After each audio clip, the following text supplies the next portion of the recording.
This program features live coverage of an African safari and may include animal kills and carcasses. Viewer discretion is advised.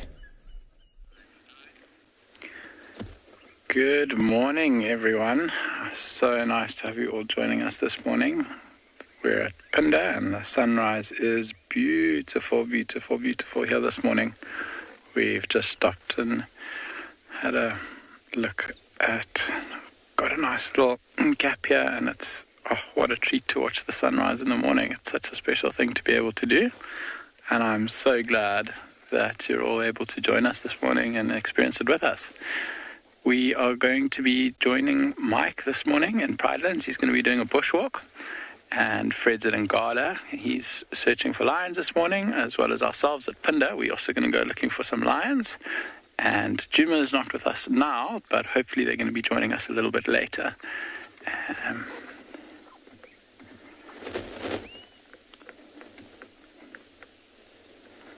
Absolutely beautiful. Welcome aboard your live safari in the African bush.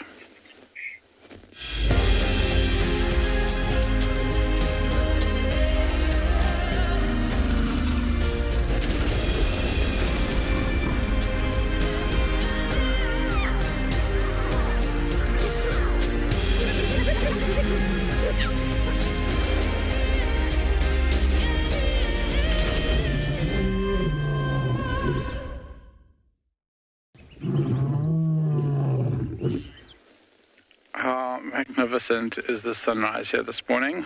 It is an absolute peach of a morning here. Super, super beautiful. In the distance there, the coastal dunes and the sun peeking through, not a cloud in the sky. Really, really excited to have you all here with us this morning. My name is Devon. I'm going to be your guide at Pinda. And behind the camera, we've got Odie, the cameraman. We'll see if we can find some birds for you today. Odie's been doing a very good job of that. And we are going to go south looking for lions. There's a different pride, one that we don't see too often. And they've actually just moved areas and are spending a little bit of time slightly closer to where we come from every morning, which makes it a little bit easier for us to get there and search for the lions. Otherwise, if they go far west, then it becomes a bit of a drive for us to get there. So I'm excited that they were seen closer last night, actually. Not too far away from where we had those cheetah yesterday evening. So it'll be nice. We're going to head through the area of those cheetah on our way to look for them. And see if the cheetah are still there. If they are, we'll most definitely give them a little bit of TV time. And then we'll head off to where those lions were last seen. It was around, and it sounded like they were quite hungry, so it'll be interesting to see what they've got up to last night and where they're at this morning.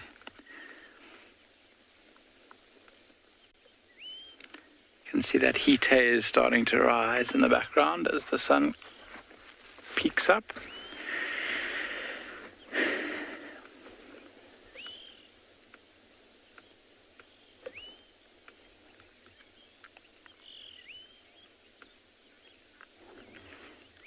Really, really, really beautiful morning here.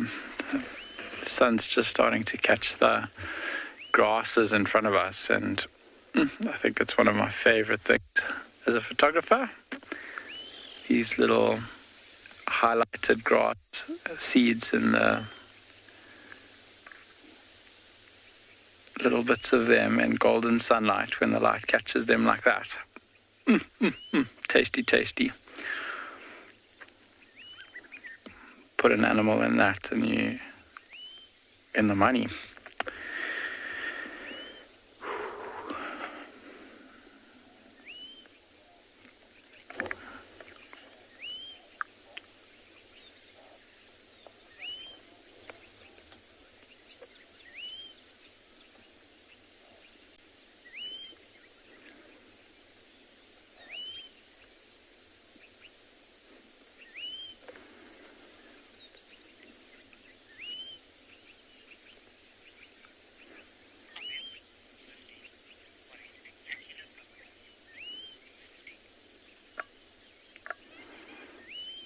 Yeah, this is a beautiful, beautiful morning we've got here. I agree. Quite spectacular. Speckies, some might say.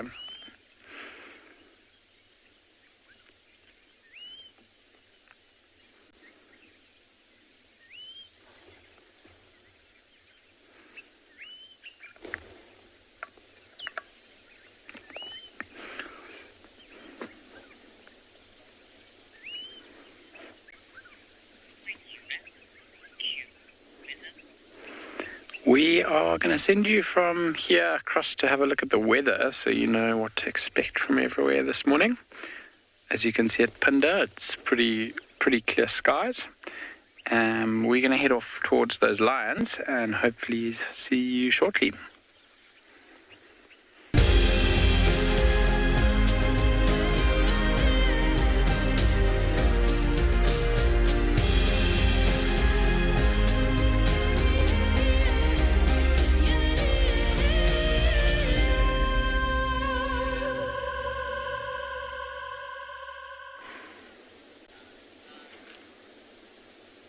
Good morning and welcome to and Beyond Ngala, where we just watched the beautiful sunrise over the horizon. And to be quite honest, I think I just heard the background, the intro song for The Lion King as it was happening in the back of my head. Well, my name is Fred, and behind the camera we've got Craig. And it's a nice and crisp, fresh morning here, and we've decided to start the day in the Timbawati River. And I think what we'll be doing is taking a bit of a drive and see what we can find.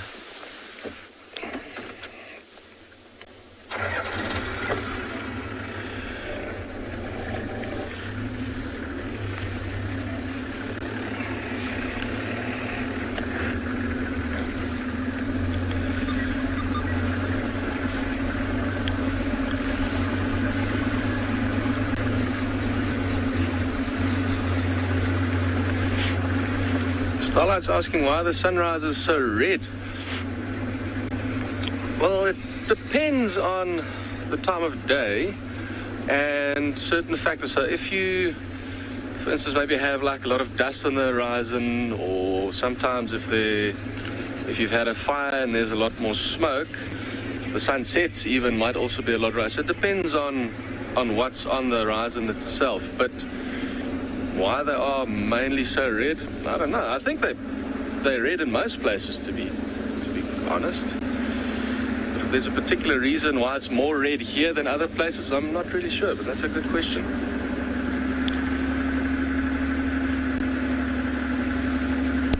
But it's only red for that initial part, just as it breaks the sunrise, and then the moment it gets higher up, more of the light comes through and it turns from that beautiful red to a more yellow, and then it rises actually pretty quickly.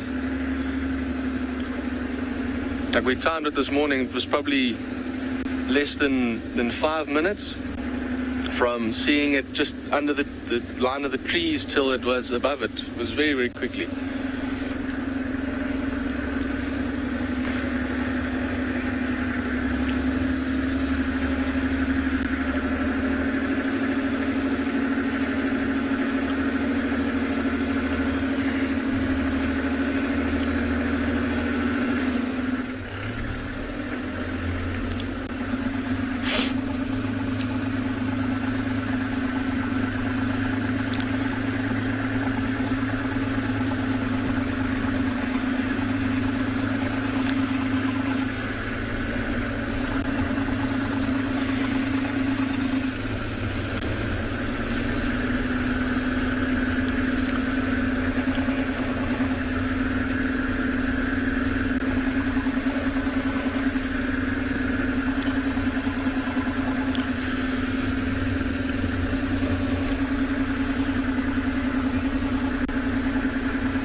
Jackie, yes, that riverbed has been flowing before.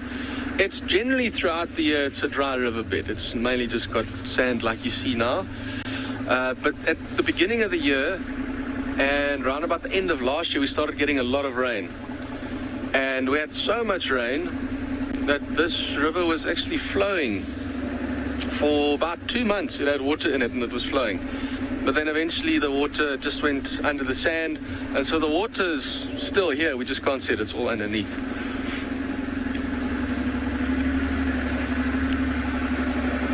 And there was a time, I think in 2012, if I remember correctly, we had so much rain in this part of South Africa that there were floods, and this river was flowing from bank to bank.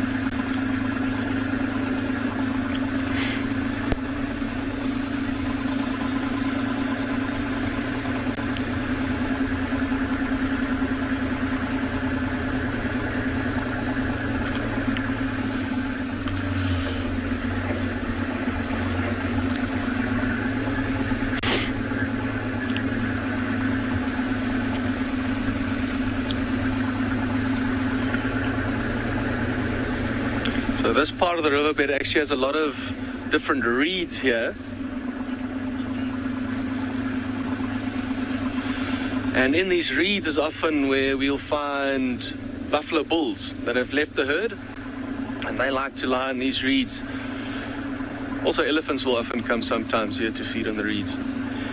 But while we continue with our drive in the riverbed to see what we can find, we are going to send you over to Obi King at Tswalu to say good morning.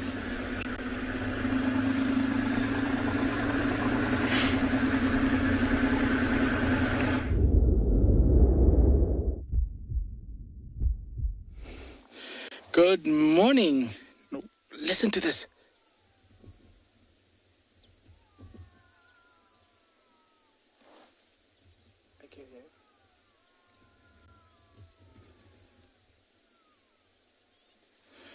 Wow, jackals in the background there, going on a mob.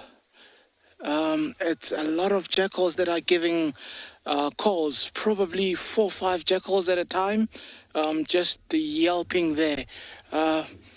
Good morning, and my name is Obakeng. Behind the camera we've got BK doing some camera work there. Lovely job there.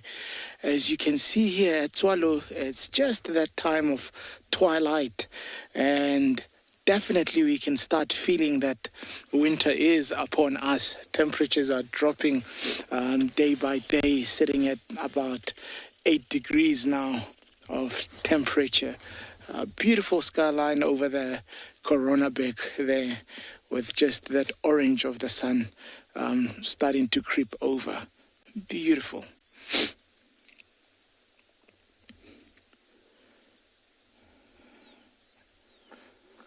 Plan today, we thinking of heading towards the south of the reserve. I believe Deirdre and BK yesterday were following up on some cheetah, so I'm gonna try get to the area that they were in, see if I can pick up some tracks and continue from where they left. Hopefully that area also gives us something else other than the cheetahs. So let's see what that area will provide today and what Mother Nature has in store for us.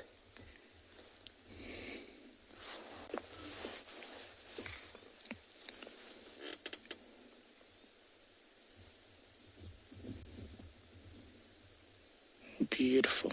Like the purple and the blue, it just comes together.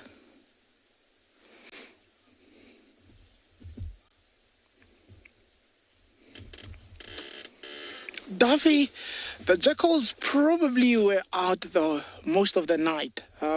Remember, they're scavengers, so they must have been trying to find food most of last night, and this morning would be the cue for them to kind of say, go rest, and they'll be a little bit more active again later. So it's still cool enough for them to be walking around, and some of them could be returning to den sites if they do have den sites. I mean, those animals can cover great distances overnight, up to about 10 square k's in a night that an individual can cover. And when they were doing what they were doing, that sounded more like a territorial thing where one started and the other responded, and it just continued like that. But at one point you could actually hear 4 or 5 of them going at different distances surrounding where we are. It's just a magnificent sound to hear. Beautiful.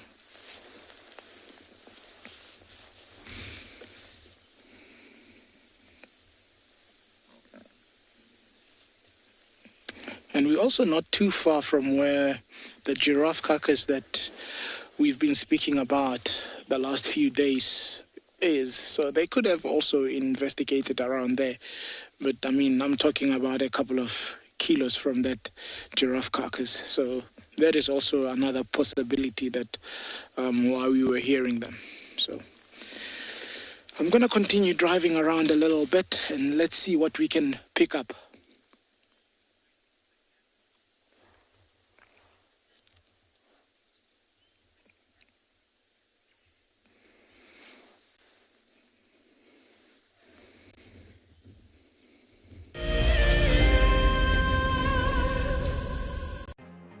Kuchava's cub has reached the strong and healthy age of 18 months and is long overdue a name, which is why we would like you guys to help us with selecting a special name for this special cat. There will be 3 options for you guys to vote on, the first being Tsemba, which is trust, Jigisa, which is to turn, and Hluri, which is to be cautious.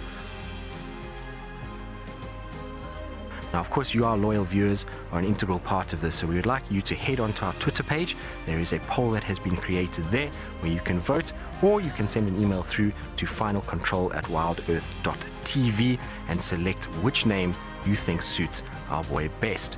Now, you will have to hurry though. We only have 24 hours to vote because we will be announcing his name on tomorrow's Sunset Safari.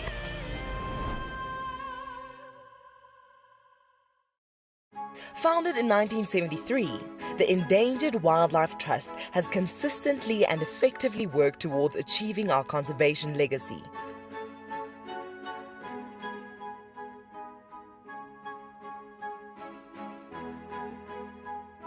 Contribute to this legacy by visiting EWT's Get Wild eShop and purchase products with a purpose.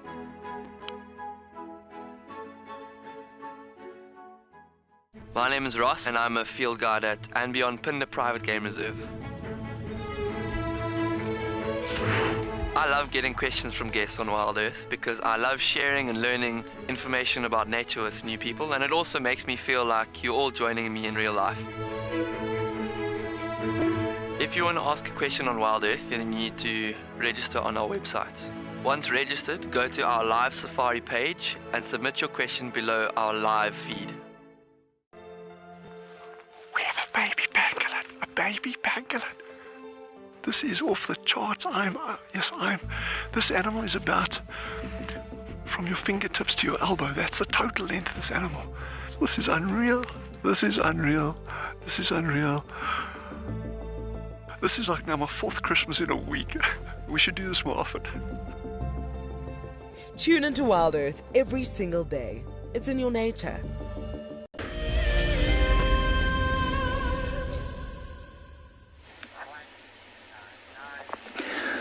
Beautiful, impartially backlit by the glorious golden rays of the rising sun on what is an extremely chilly and crisp winter's morning here in the Lowveld. Hi everyone, my name is Mike Anderson, behind the camera is Gert, and this is Eco Training's Pridelands Conservancy, where we've come to the area of the HQ. There's a bit of a waterhole and a bit of a rocky outcrop, and we've shown you this exact plant before. This is an Impala. The scientific name is Adenium Multi-Florum, and when we showed you it last, it had absolutely not a single flower, and it was green, full of leaves. But as this plant does in winter, it drops most of its leaves, and it puts out these beautiful, bright pink flowers which are very showy, and they attract lots of pollinators, which is why they do it, to maximize the chances of them being pollinated. So with the few insects that are left, all of them will come to these flowers. And this plant itself has some particularly important uses. Historically, the people that lived in this area would have used this plant and its succulent trunk and bark, and they get some of the latex out of its very strong poison. They might have used it for arrow poisons, but they usually would have used it in conjunction with other plants as well. It's in itself, the poison is not very effective, but other plants, when used with it, it's very, very effective. There's a whole flock of oxpeckers flying over us right now. Maybe they've just left their nesting sites and they're looking for a place to go and settle on the back of a herd of impala, or maybe some buffaloes. Who knows what's around here? We haven't really explored too much just yet. But our plan after we leave this beautiful impala lily is to head up these rocky hill slopes and head towards a place called Leopan, which is a bit behind us, and see what might have been moving around. Lots of big elephant pathways around here. As you can see, elephants have even been feeding on this plant, although it's not a particularly sought-after plant. When there's nothing else, sometimes we do see a few animals nibbling on their leaves and things, but it's not particularly sought after. More sought after by us as humans for their beauty. So hopefully, Lisa, it is a pretty flower. It's one of the most beautiful flowers that you can get out here in the bush. It's really spectacular, especially at this time of year, and this is only a few.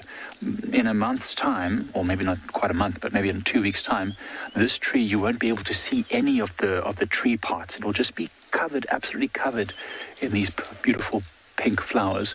And there's not only one tree here. There's this impala lily, there's a whole bunch behind me over here, and there's another one that we started off with behind me, which is just covered in flowers as well. So this whole little rocky outcrop, sometimes we call these koppies, this whole little koppie is going to be covered in these.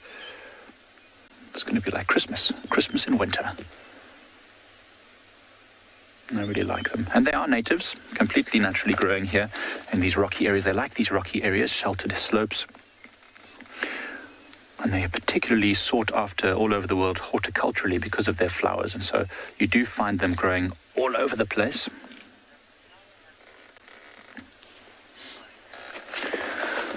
Let me check, Safari Bati. It's... No, the scent is not particularly strong, to be honest. It doesn't have it, although it is very cold and my nose is running a little bit, so I can't smell particularly much. But no, I don't think it has a very strong fragrance. That's why the flowers are so bright, because that's how it attracts the pollinators, having these bright flowers. And you can see, if you get really close up in there, you can see these little anthers that come out there and these dark and light alternating patterns and stripes in there. That is what attracts insects, because many insects like bees can see in an ultraviolet spectrum.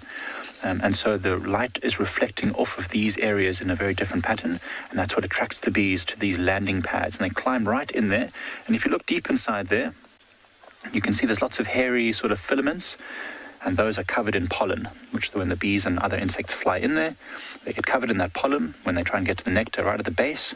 When they come out and go to the next flower or the next tree, then they pollinate. And these plants have amazing little pods. The pod itself doesn't look so dissimilar to this piece of stick that I have in my hand. It's like a long thing like this, quite thin.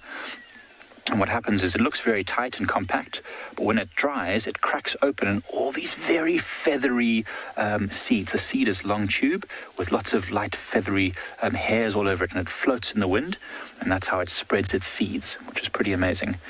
We'll show you those a bit later in the year when they do have seed pods and seeds, and you'll see how beautiful they are. But whilst we leave this plant and head up the slopes, we'll send you over to Ngala, where there's a bit of a bumble exploring the reserve.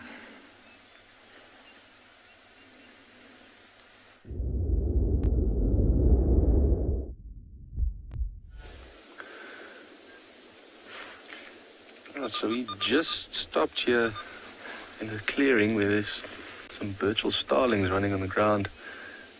But I just wanted to get the angle of the sun on them right, which we can't see now, but they've got beautiful iridescent feathers, and when the sun hits it, they literally shine very, very bright. So I'll just keep the camera on them because depending on the angle, like it is now, it's normally black, but when the light hits it, so it's almost like a bluish purple, more like a beautiful bluish shine on them. There you can start to see a little bit of it.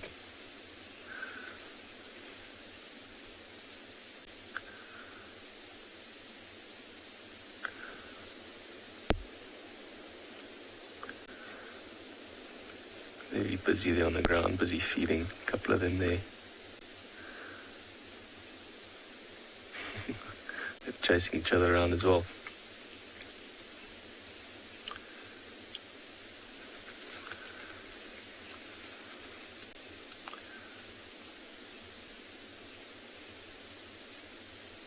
Right, well, we're going to leave these birds to continue doing what they're doing and continue with our drive.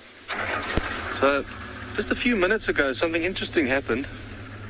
We had a hyena run across the road fairly quickly, almost as if it was running for a purpose. And then, just now on the radio, Barney called in tracks of some lions further in that direction. And so, I'm wondering if there's not maybe a chance that maybe earlier those lions might have been calling and the hyena heard it and ran in that direction trying to get closer, hoping that the lions would make the kill. Sometimes it will also happen if lions or any predator manage to catch something and there's a distress call of an animal. Hyenas will also hear that and then they'll run into that direction hoping to either steal a carcass from, for instance, a leopard, or if there has been a kill made, the hyena would be there hoping to scavenge of whatever is left.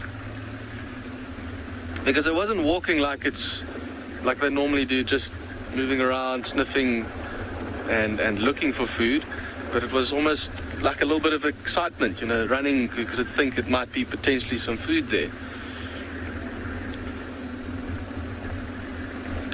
Now, of course, this doesn't always mean when you see a hyena running that there's food. We'll just find an impala here. Let's see if we can get a view. Nope, this one's a bit nervous.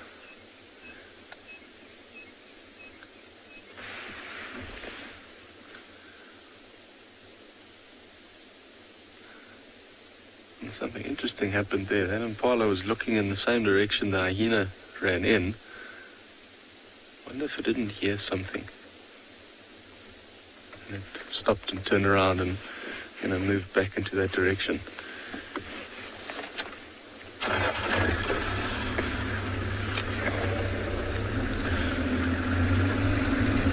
But we haven't heard anything in terms of lions roaring, and there's at least 2 other vehicles further in that direction that are where the tracks are, and they also haven't heard any lions calling this morning. So it could be a number of different reasons why the animals are acting the way they're acting.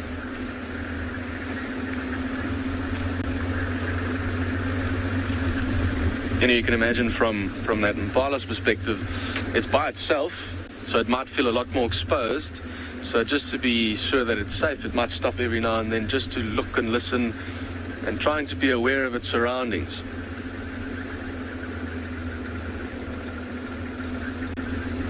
Where they're in a herd, there's lots of them looking out. There's safety in numbers. I think they feel a bit more comfortable.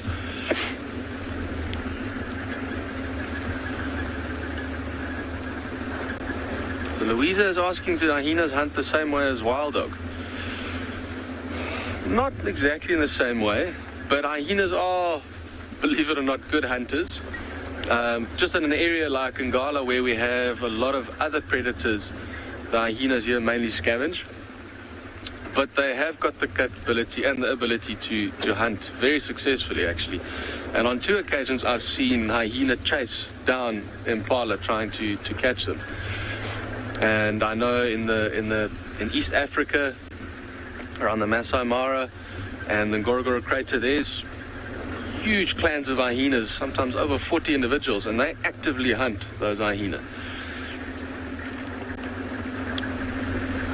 Where wild dog are normally in a pack, lots of them together, and they would continuously run and run down their prey to tire them out. And once that happens, they'll take them down, and they all would very, very quickly kill the animal and actually disemboweling it, taking out the intestines. Now, even though that might seem quite cruel, it's actually a more effective way of killing the animal. It seems that death is quicker that way compared to what we normally think of when a lion, for instance, grabs something by the throat and tries to strangle it or let it suffocate. So the way that the wild dogs kill an animal is actually very, very quickly. Where hyena, we often find them foraging alone versus wild dog would be in a pack. And on occasion we might find, a handful of hyena together as well, but they don't move always together here in a big group hunting together like you would see a pack of wild dogs do. But where I would say it might be similar if hyena would be hunting, a similar strategy, I would say, to wild dogs, sort of running and continuous running after the prey, trying to get them to tire out. And then when they're eventually too tired to continue running, of course, if the hyenas would catch up, then it would probably be a very similar thing that you might find with wild dog. But here in Ngala, what I've seen mostly the hyenas doing, and I've wondered often, why are they so very, very, very, very fat when we see them sometimes? I'm thinking surely they can't just get that fat from just eating bones. But what they've done is they're very good at stealing carcasses. And with them being able to steal carcasses, they actually have got a whole meal for themselves. And that's particularly with leopard and wild dog. The hyenas will try and steal carcasses. If it's one hyena and there's a whole pack of wild dogs, then the wild dogs actually chase the hyena off and they bite it, and it's quite a big fight. But if they're equally numbered, the wild dogs tend to stand a bit back, and the hyenas will take what they can. And same thing with leopard. Well, while we continue on our drive, we're going to send you over to Tswalu.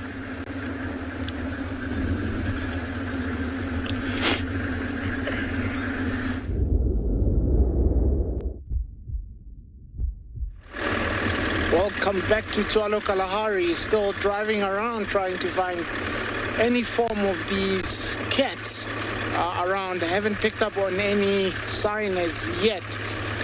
We are heading slowly towards a dune, and I'm hoping they would have probably headed in that direction and try use it as a point of elevation to look down. There's some gemsbok coming right up to our right. BK, there we go. It's always nice to see them. Some gemsbok there. Look at the coloration. I'll try and move forward a little bit. There's another one in the open there. There we go. There we go there. Serious horns. It's one of the first things that stick out with these animals. Seeing those impressive straight horns used as a defense mechanism. Second thing that stands out is that coloration on the face. Amazing. And as I was saying the other day, with the vegetation now changing, for me it still fascinates me because I'm so used to seeing them with the sand. Now seeing them with the grass is just I don't know, there's something about it. Look at that. Looks like a painting almost. Everything for survival, obviously, and adaptation.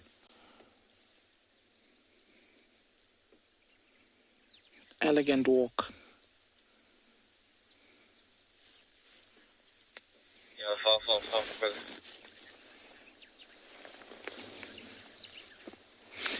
Is there an advantage to having straight horns versus curly ones? Now look at it from how the animal itself would be shaped. So each animal would have horns based on how they are shaped and based on how they would fight.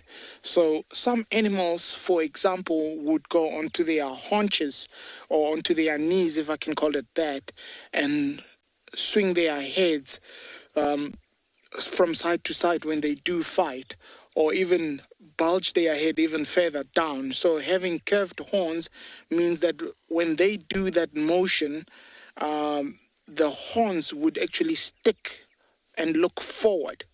Whereas with other animals, for example, that would have straight horns, when they do fight, their posture makes that the horns clash in an upright position, not a backward position. I hope that makes sense. So if you can try and envision it in a way that you drop the animal's front quarters and you tilt the head more inwardly or towards its chest, and see how the horns would look, that would give you why some animals would have very curved horns and some would have straight horns.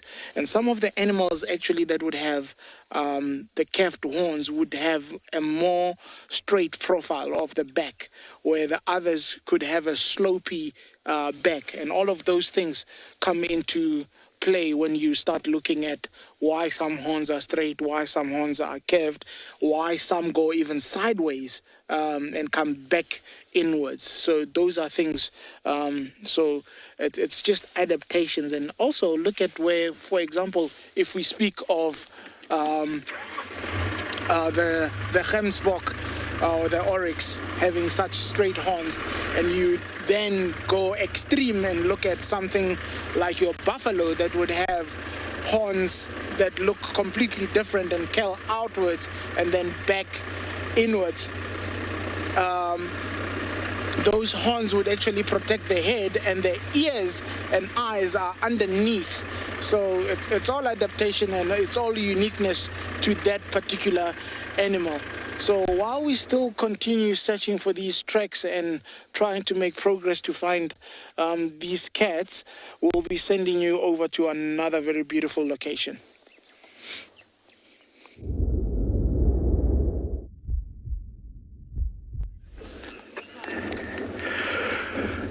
Welcome back to Punda, guys. We have reached the position where we saw those cheetah feeding yesterday, and these whiteback vultures have all come and roosted in these small dead trees in this area now.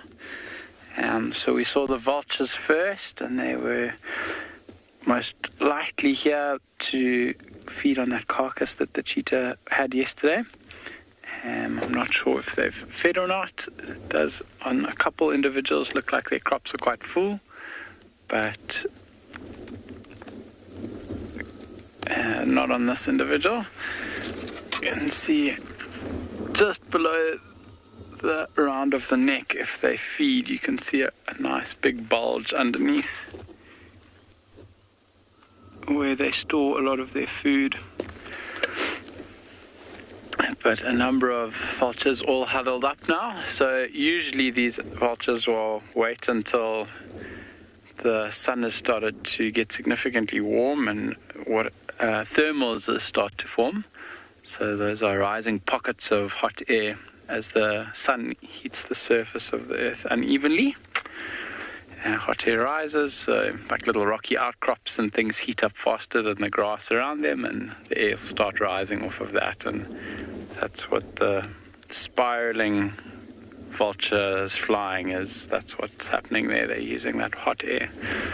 Now, it's a little bit early for any air to be rising, but there is a little bit of a breeze, and we're in a bit of a mountainous area here, so the refraction or reflection of wind bouncing off, coming up hillsides, bouncing off mountains, all helps them to get lift and means that they don't have to flap their wings as much.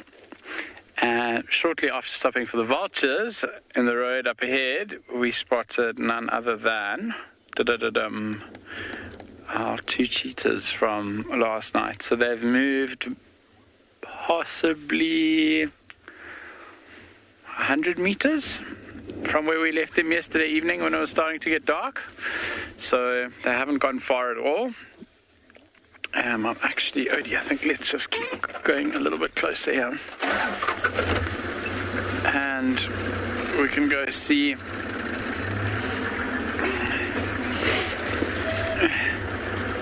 what they're up to. Get a little bit of a closer view. It's still quite cool. I think they might move into the sun. If they don't move into the sun's going to move onto them shortly. So they're just in the shade behind this little koppie. And if they are planning on moving today, they'll probably start moving in the next little while.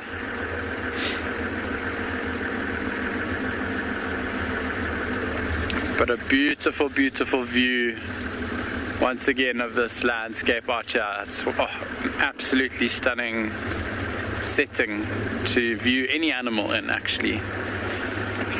And in particular these cheetah.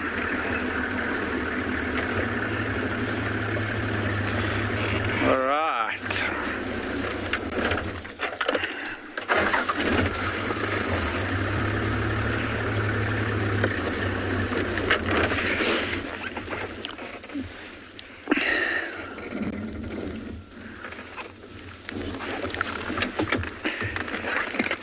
Quite nice comparisons from last night to be able to see them. Their stomachs are actually still full, but significantly less round than they were yesterday evening, so they've digested quite a lot of food. And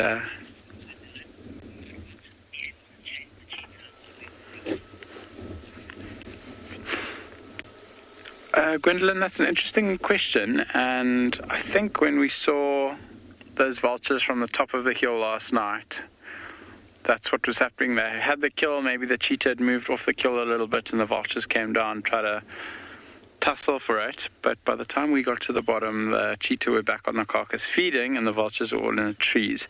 So it's not unusual or unheard of to have vultures chase cheetah off kills. I've seen videos of it happening before, but I think in this scenario, also because there's two cheetah, even though the one's just a cub, it makes it significantly tougher for that to happen. And we've also, there weren't that many vultures here, maybe 15 or 20 of them.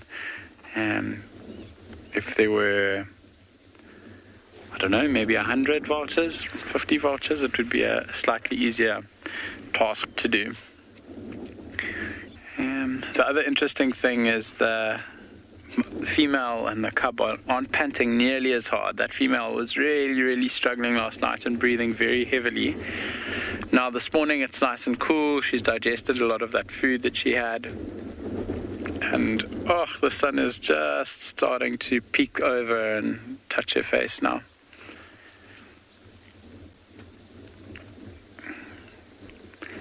These really are magnificent creatures, though.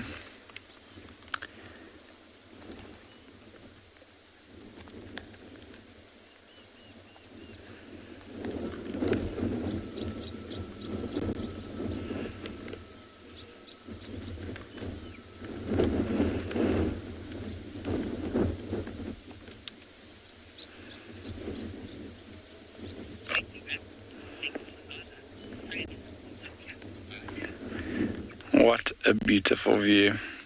We'll stick around with these two for the next little while if we can. And for now, we're going to send you across to Fred, who's got some other cats at a watering hole.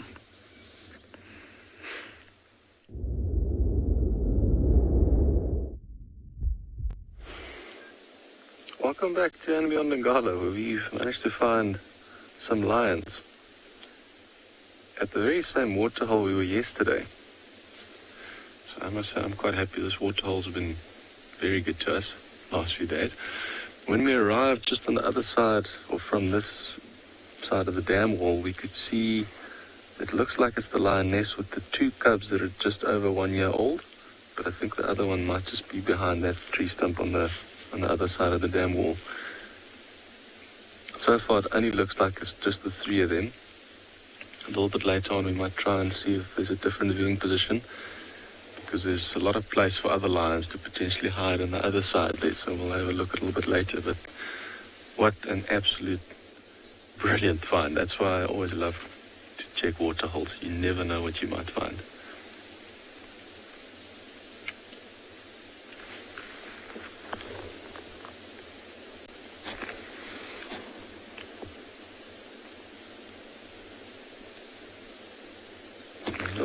on, just when we saw them, I thought I saw a little bit of blood on the chest of that young one, but I think it was just the color of the fur, or maybe the angle you were watching at.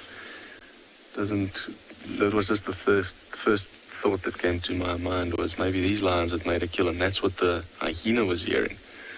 But so far it doesn't look like there's any fresh signs of a kill here.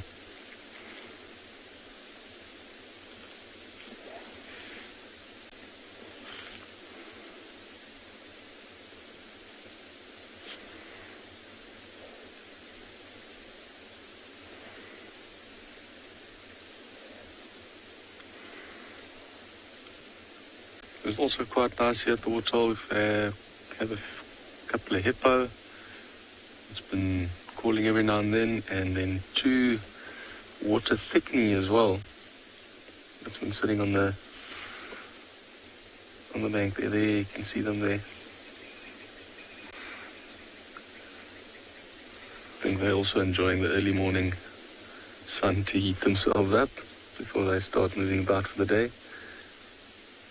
Now those little birds there, they've actually got a very, very pretty call that they make, especially around sunset, around water holes or next to rivers. It's one of the calls that'll often make me think of spending time in the wilderness. It's a very pretty little whistling call.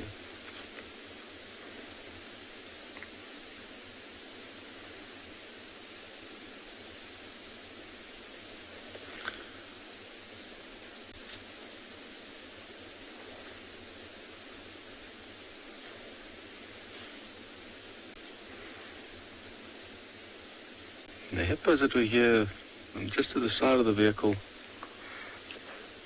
it looks like a mother and a calf.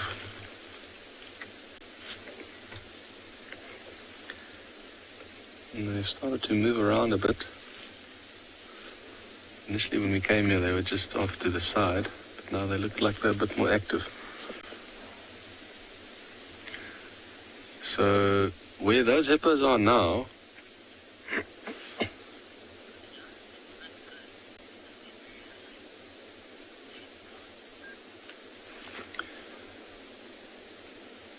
Age Brown is asking, do lions ever hunt birds? Yes, they will. They'll take the chance if they can. They're pretty opportunistic. But also for lions, and most predators actually, there's... What's it called again? But you have to look at the reward you'll get from the effort and the energy that you use. So for most lions, spending a lot of energy to go and catch a little turtle dove or a lapwing or something small, just because they can do it, doesn't necessarily mean that they will.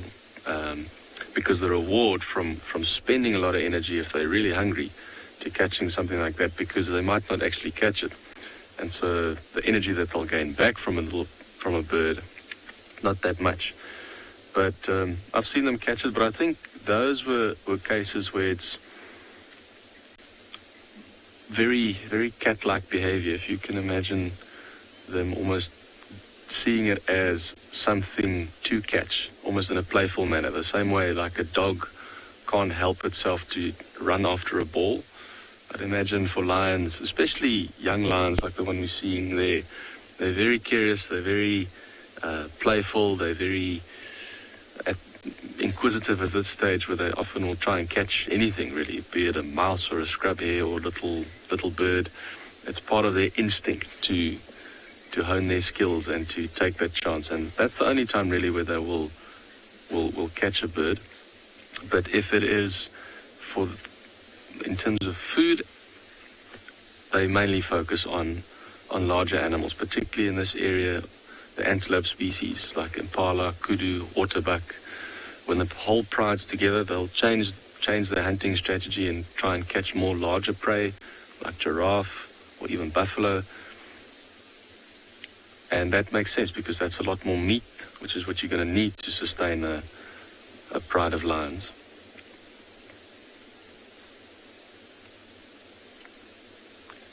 But what I've seen also with lions is a lot more chasing of birds, but not so much successful captures.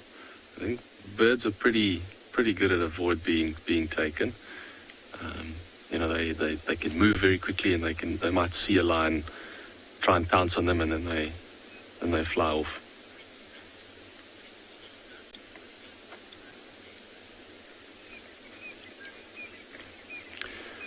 Just before we move to the lions, I just wanted to say one thing with the hippo there, where you could see the hippo where they went under the water.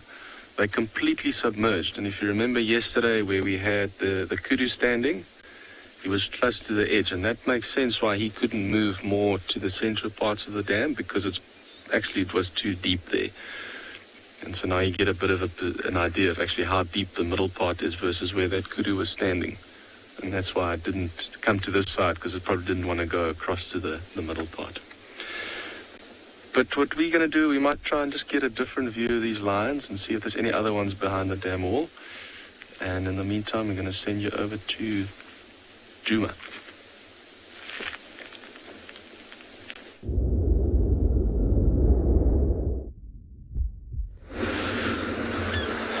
Indeed, we do want to say good morning. A little bit of a late start for us. Thanks, South Africa's power utility, shining through this week. Anyway, my name is Tristan, and on camera I have got Mpo. And we are just slowly bumbling around the area now where I left Tavangumi last night, just trying to see if any signs of him. I know that he was kind of, when I left him, he was just sort of milling about and sniffing around, doing that. Through the course of the time we were with him yesterday, he was quite active in his hunting. See, you never know, maybe he was successful last night and managed to find himself a meal. Find him on a kill, or we might just find him hunting still this morning. You never know. So see if he hasn't kind of popped back up again. His normal route from where I left him last night is up towards Buffelshoek Sydney's Dam, and from there he can either go two ways. It turns around and comes down towards kind of where Tele access, and then down towards the power lines and out, or he's going out at the gate and then south along Triple M. So what I'm going to do is just quickly check Triple M and then come back around and see what's happening. In the meantime though, I'll send you back across to Pinda with their spots.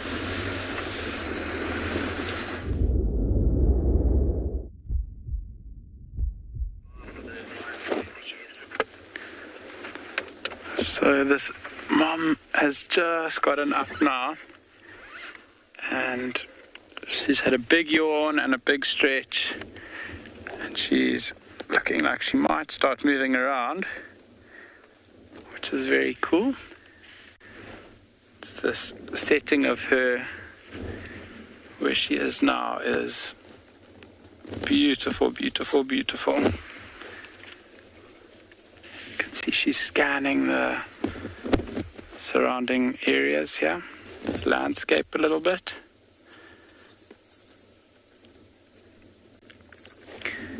And if you look at her stomach now, actually digested a lot of that food that they ate yesterday.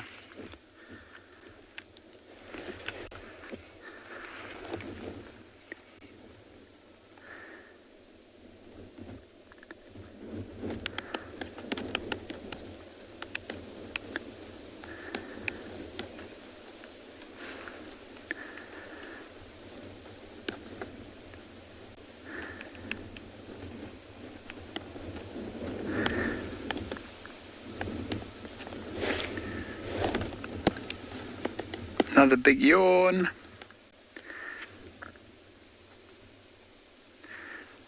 Oh, games with a cub. How sweet is that?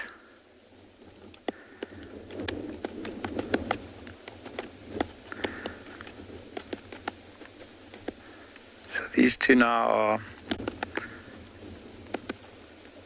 starting to get moving. I did say, oh, games.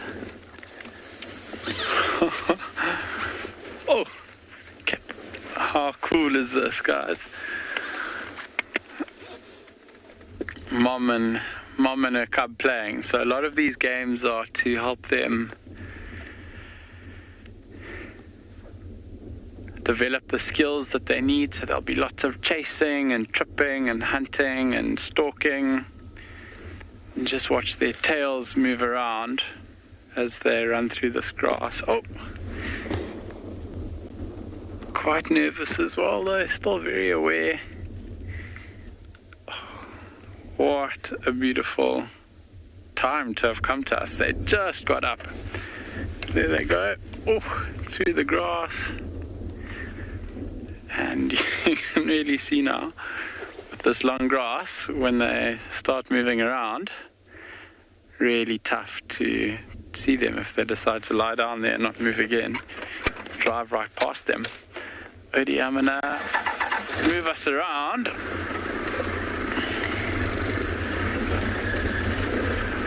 Just so we can get a bit of a view here.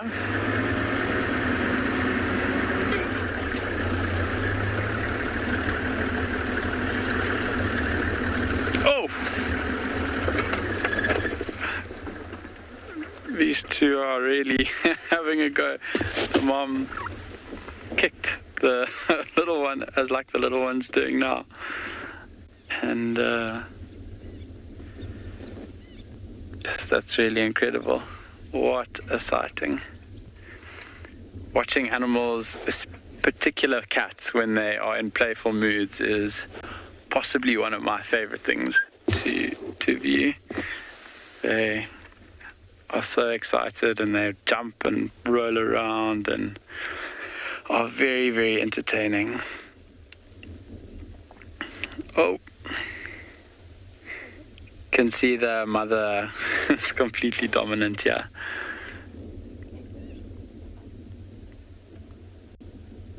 And the little cub is getting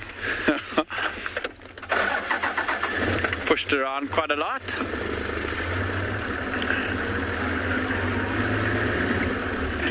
Imagine if there was another youngster here, they would be playing together as well.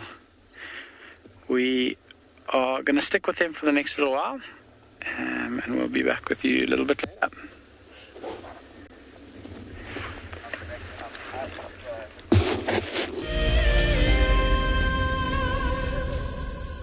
When on safari, there's nothing better than an evening spent under the stars chatting around a fire, with the sounds of the wild all around you.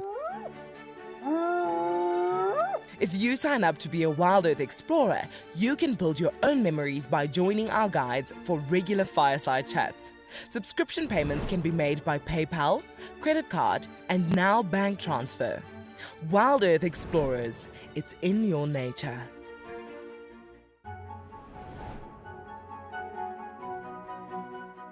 And I find getting out to a local royal park brings me so much closer to nature. I can leave my pain at home. And like watching Wild Earth, I find it's the most amazing way to step out of life's difficulties and just breathe.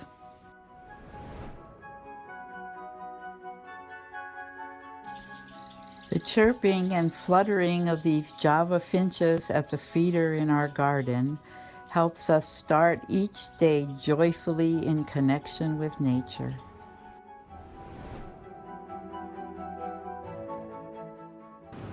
So this is our piece of nature that we've been enjoying and has been keeping us sane during lockdown. This morning we have 8 oyster catchers on our beach, which is a real treat. Hug a tree, Steve, just for you. I love being a cam up for Wild Earth. The animals coming right up close to you, especially like lions. Sometimes you get nervous, but you have to go with the flow. My favorite animal to film is the elephant because of how big it is. But when it's really up close to you, it's one animal that you would say, I really respect you.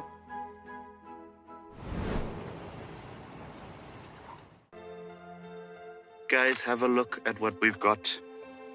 This is better than my birthday. Look at that. This is the first time that I ever see cubs this small. This is so special. This has officially just become my best sighting of all times. Tune into Wild Earth every single day. It's in your nature.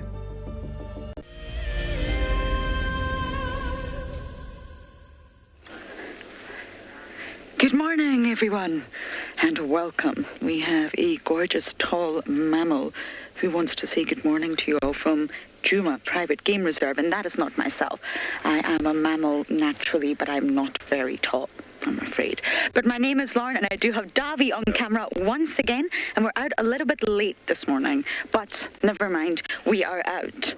Had a little bit of a glitch with the gremlins this morning, but we've made it, and we're on our way to Chitwa, but we wanted to stop and say good morning to this beautiful giraffe, who is very cooperative, I must say. I love it when they stand still and you can get really close to those very unique features. I mean, they're stunning, but they are rather bizarre animals to look at. And this one's particularly dark. His little windows, or patches, should we say, are very, very dark. And of course we know it's a boy immediately. You can tell, without even seeing the genitalia, you can tell it's a boy from the lack of hair on the ossicones. And the darker the patches, they're said to be more dominant in terms of their social status. Are you a dominant boy? I think that's a yes. We go through long periods out here with not seeing one giraffe, and then all of a sudden we start to see giraffes everywhere. They come and go, and of course they're very aloof in terms of their social structure and their movements. They're not territorial. Look at that mouth.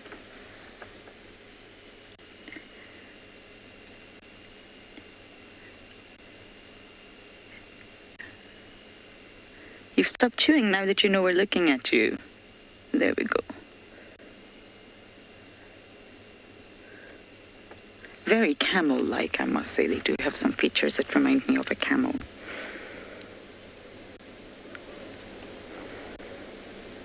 But we are hopefully going to find Mr. Shasha for you this morning. I hope we get lucky on that one. Another day of cats. And that's why we're going to head down onto Chitwa.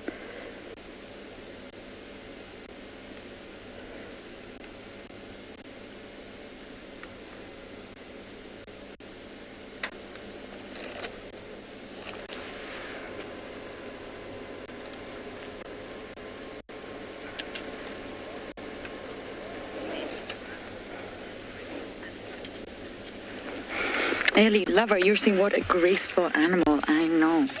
They really are, especially when they walk and they gallop. They only really have sort of two ways of moving, walking or galloping.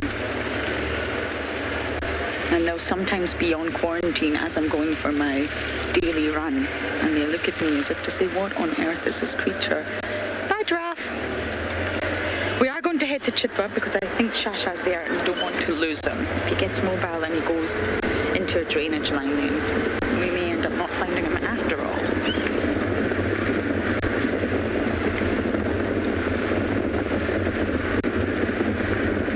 Shasha seems to be spending a lot of time on Chitwa, more so than Langa. Langa seems to stay a lot more on Little Gowrie. And as you see with these sort of young sub-adult leopards, their movements are very small. They're not territorial, they're young, and even with Tavangumi, they don't really travel too far. They're quite predictable in their routes.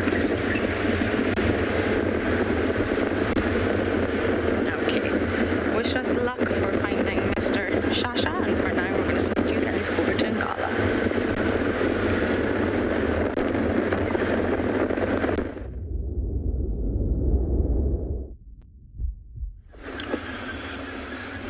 All right, so we've left those lions at the waterhole. I think they were finished sunning themselves on the dam wall, and they've moved off the dam wall and headed further into some quite thick vegetation. When we got there, it looked like it was just the three of them, so the lioness with the two young ones. We didn't see any signs of the other ones, and I think the tracks that the other vehicles had was probably the other members of the pride that's further west from here. So far, it looks like they might be heading towards the river. It's a nice little herd of impala.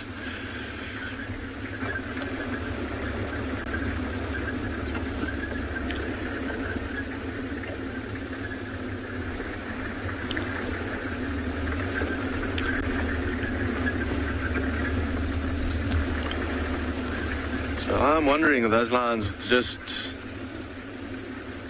they've just gone off to find a nice place to lie down, or if they decided to move to a different area, because we couldn't really exactly see where they were going, but they looked like they were moving with intent.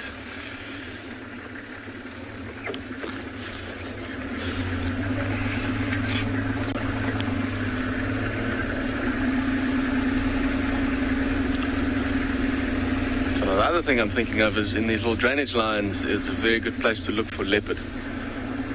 Leopards like to use the trees and the banks and the nice sand in the drainage lines. It's a good place for them to lie down, to walk.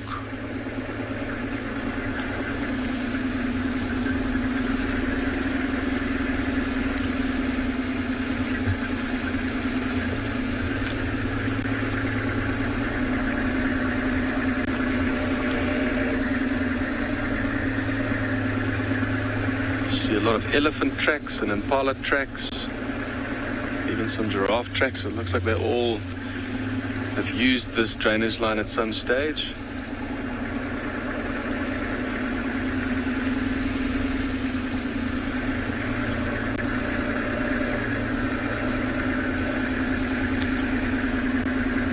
Nothing particularly fresh. The tracks aren't very, very clear.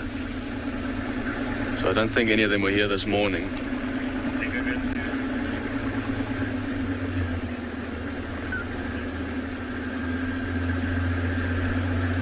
So Heather is asking why are lions always in groups instead of being alone.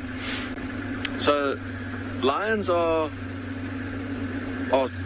social cats. That's part of what makes them unique and successful, is the fact that they live in a social unit that we call a pride. Prides can get very, very big. The only case where you'll see a lion by itself, you sometimes will find a lioness that might leave a pride by herself to go off hunting, so it's not strange that you find them sometimes, just by themselves. But that lioness will be part of a pride, and she will join up with the rest of the pride members at some stage. The only other time where you will find lions alone is most likely when it's a male lion that's by himself. Either he is part of a coalition and he's just not with his coalition brothers at that stage, and so you'll also find him by himself. Or he just, in his litter, he was the only male. And so by the time when they became mature and the young males are kicked out of the pride around about 2.5 to 3 years, when they get mature, they're kicked out of the pride. If there's a lot of males in the litter, 2 or 3, then those 3 will form a coalition and they'll stay together. But if he had in a litter of 4, let's say 3 sisters and just 1 male, then that little male is going to get kicked out and he'll be by himself, and he's going to be a nomadic single male, and it's going to be fairly tough for him to find his way, because he's by himself, which means he's going to have to hunt for himself. He's going to wait till he becomes strong enough to move into another territory to be able to challenge an existing territorial male for his territory, where if they're part of a coalition, they're a lot more successful in terms of fighting off other lions, protecting a territory, taking over a pride.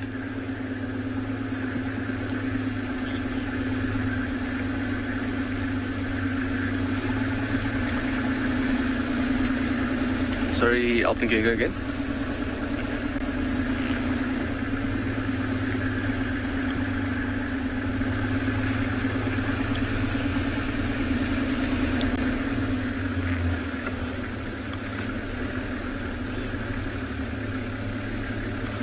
LT's asking, where's the Rossmail's been lately? Somewhere on Ngala, but we haven't seen them for a few days now. We haven't had any tracks or signs of them leaving Ngala, going out of our, crossing the borders. But we have heard some lions being quite vocal the last few nights. And we presume it is the Ross males we're calling. They're somewhere in the central parts of the reserve. Most likely not too far from where we had the lionesses with the cubs. But we haven't had any signs of them recently. So it'd be very, very nice if we can find them, or if someone else can maybe find them this morning or in the next few days. But I'm sure at some stage we'll either find fresh tracks that we can follow, or just by driving around in the right areas, be lucky enough to come across them like we found those lions at the waterhole this morning.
One thing I wouldn't mind to see this morning, which what we heard early this morning from the camp, was some southern ground hornbills calling.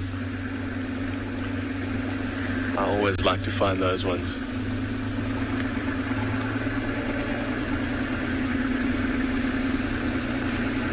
Oh, there's a beautiful Bateleur eagle. Let's see if we can get a view. That one.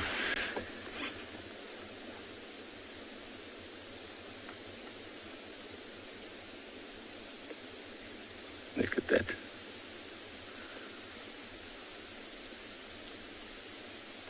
Probably one of the prettiest eagles that you can find out here. Beautiful red face, very bright colors.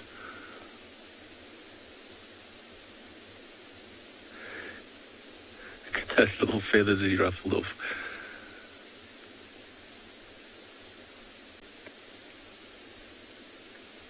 Getting itself ready for the day.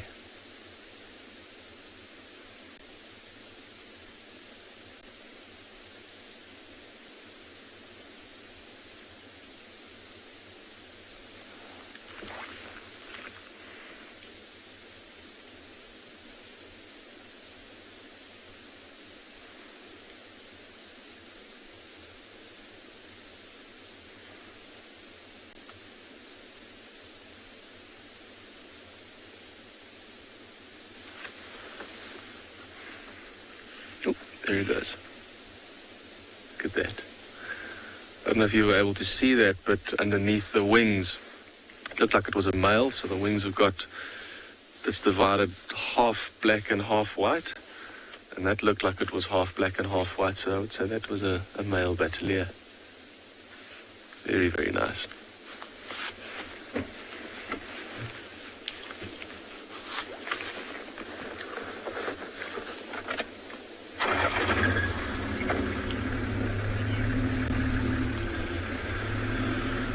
All right, well, we're still going to continue driving along the drainage line, see what we can find.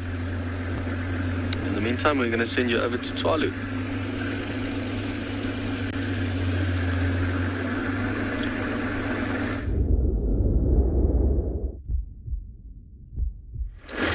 As we are here back at Tswalu, still trying to find any signage.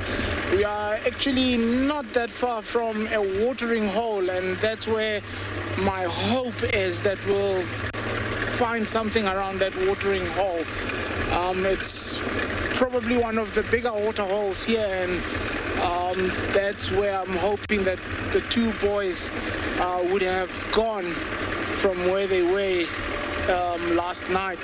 So fingers crossed, and let's see what the water hole gives us. But even if they're not there, there should be some other form of life by the watering hole. Usually a lot of birds around there, so let's go and find out what the water hole gives us.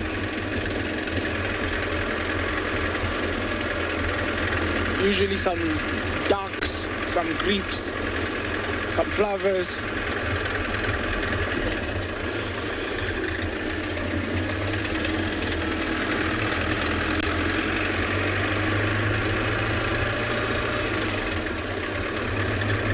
Just around the bend.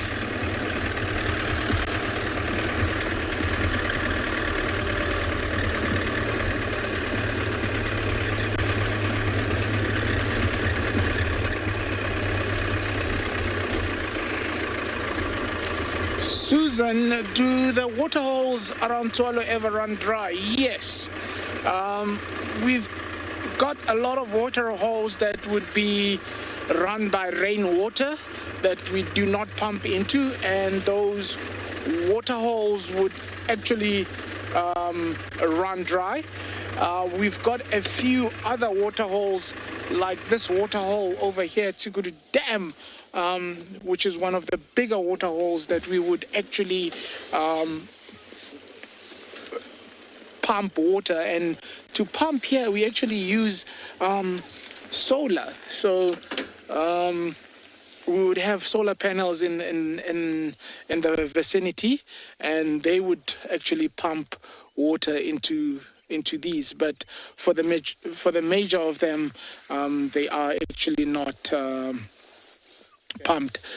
But if you look where we are focusing now, there's some shell duck there, male and female shell duck.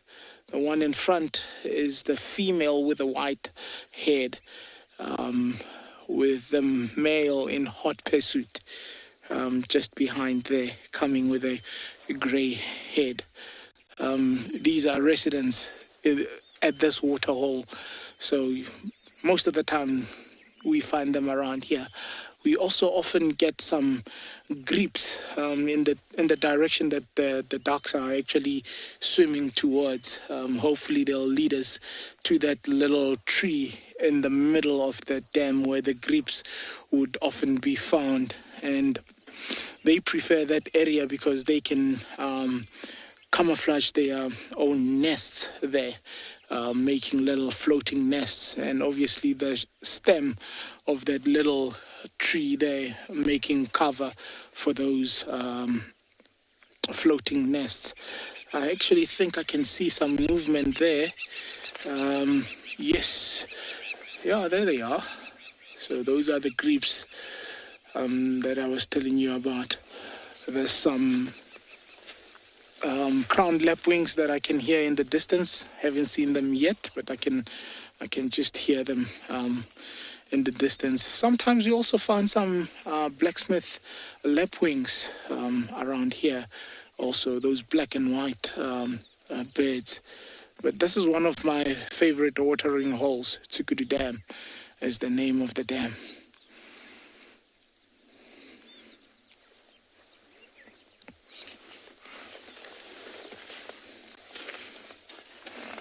There's some Cape turtle doves right at the top of the edge of the water there, right there.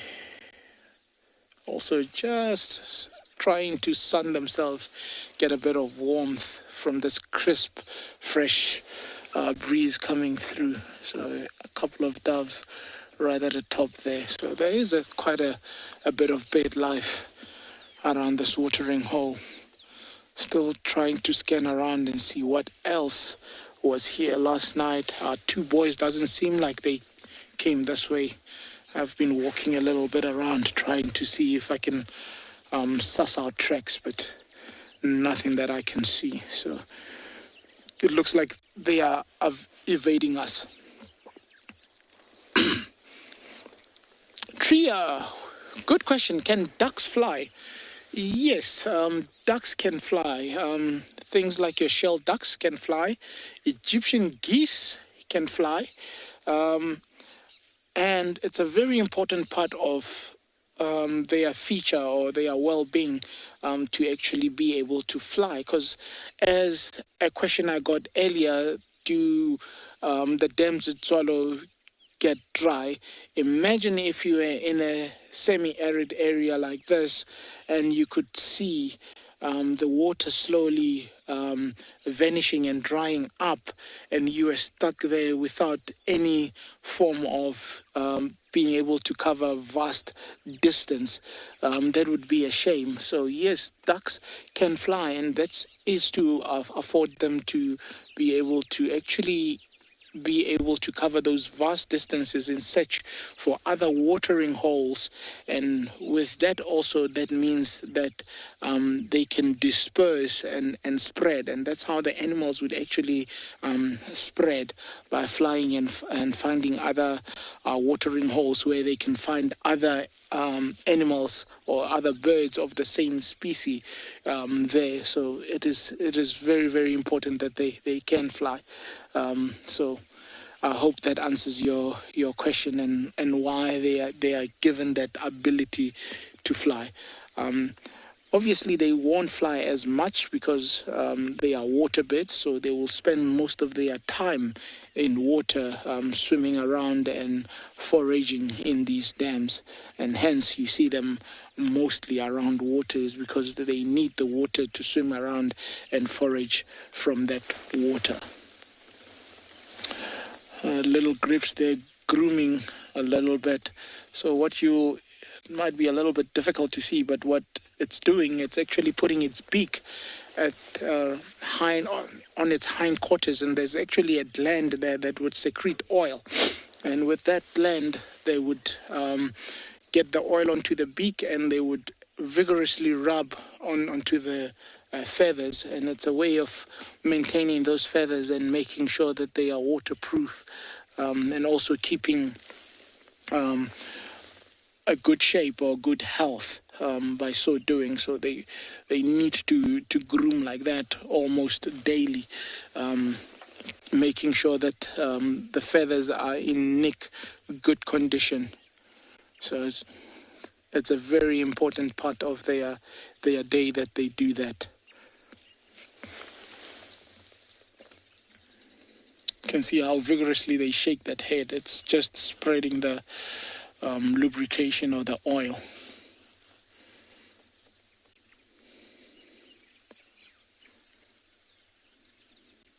Very tranquil. I mean, if you try and listen, it's very silent here, very peaceful.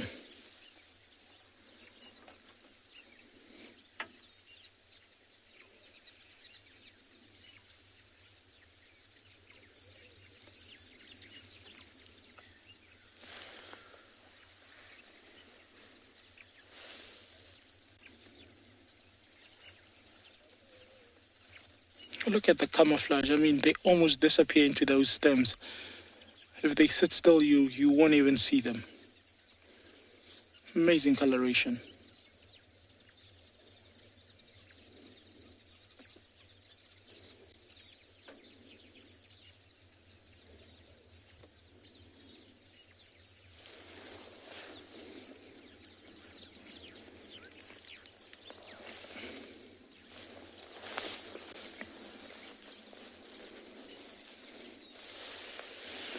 It doesn't seem like there's anything much else around the watering hole.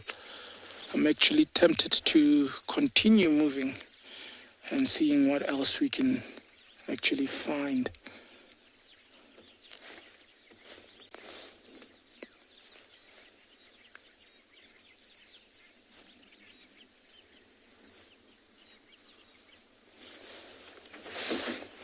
Yeah, we're gonna start rolling.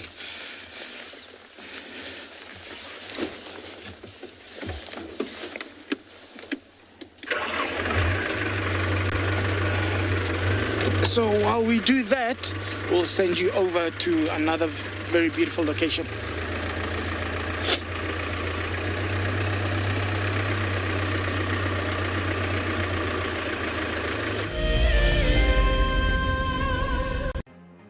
Kuchava's cub has reached the strong and healthy age of 18 months and is long overdue a name, which is why we would like you guys to help us with selecting a special name for this special cat.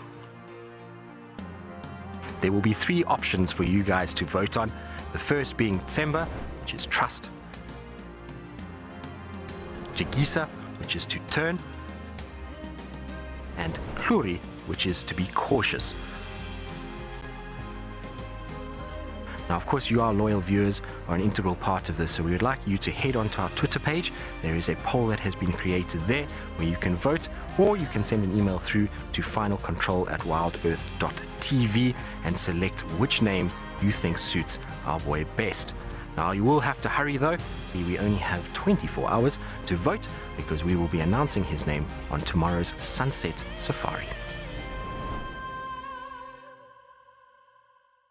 The Mara Triangle is a jewel in the Kenyan conservation crown, and thanks to the dedication of the Mara Conservancy, it thrives as one of Earth's greatest national treasures. We have been experiencing a reduction in the whales nests that we collect on a monthly basis, and this is basically attributed to our intense patrols. Over the years, this courageous team of anti-poachers has reduced poaching to almost zero. Mimi naitwa Stephen Olereso. Nimefanya kazi miaka 16 sasa. Kuanzia miaka 2002. Hao wanadamu ni wenye utua sana inaogofya ni wale wenye wanaenda kama ndovu. Wanatumia kama bunduki. Sasa hiyo ndio huwa inakuanga hatari sana kwa sisi. As a result of the global pandemic and the massive reduction in tourist revenue, the Mara Triangle is facing a financial crisis. They need your help if they are to continue their ability to protect this magical land. My name is Lauren, and I'm currently working in Djuma Private Game Reserve here in South Africa. I love answering your questions during the live safaris. It's my favorite part. It feels like you're on the vehicle with me, and I'm able to teach you exactly what you want to know. If you want to ask a question on Wild Earth, then you need to register on our website. Once registered, you must go to the live safari page and ask your question below the live feed.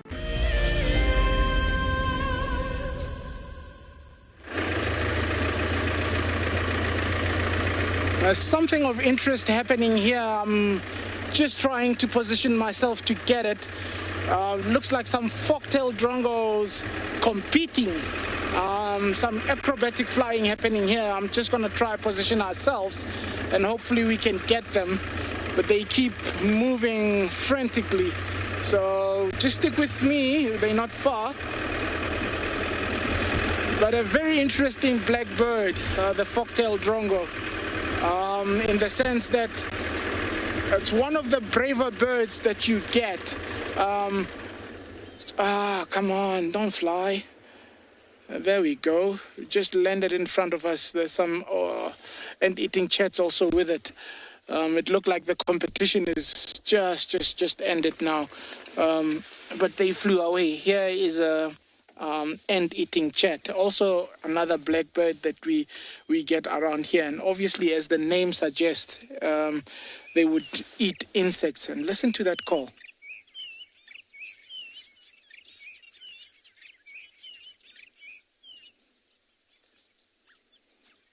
Beautiful call. Often these ant-eating chats would lead us to things like your... listen to that. Beautiful sound. They would lead us to things like your fresh diggings of aardvark and pangolin, because they would be looking for those scrapes after those animals have actually dug up an ant hill or a termite mound and so on. So they are good indicators, especially when you start seeing them coming in and out of the ground. It's always very good to investigate around where they are going. But also very interesting, they would nest in those barrows or in those holes.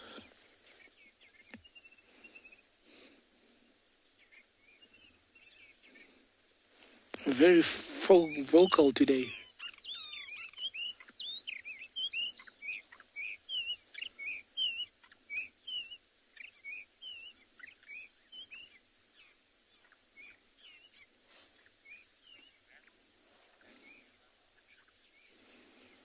Beautiful. I just like nature's sounds. We'll send you back to Tristan. Enjoy.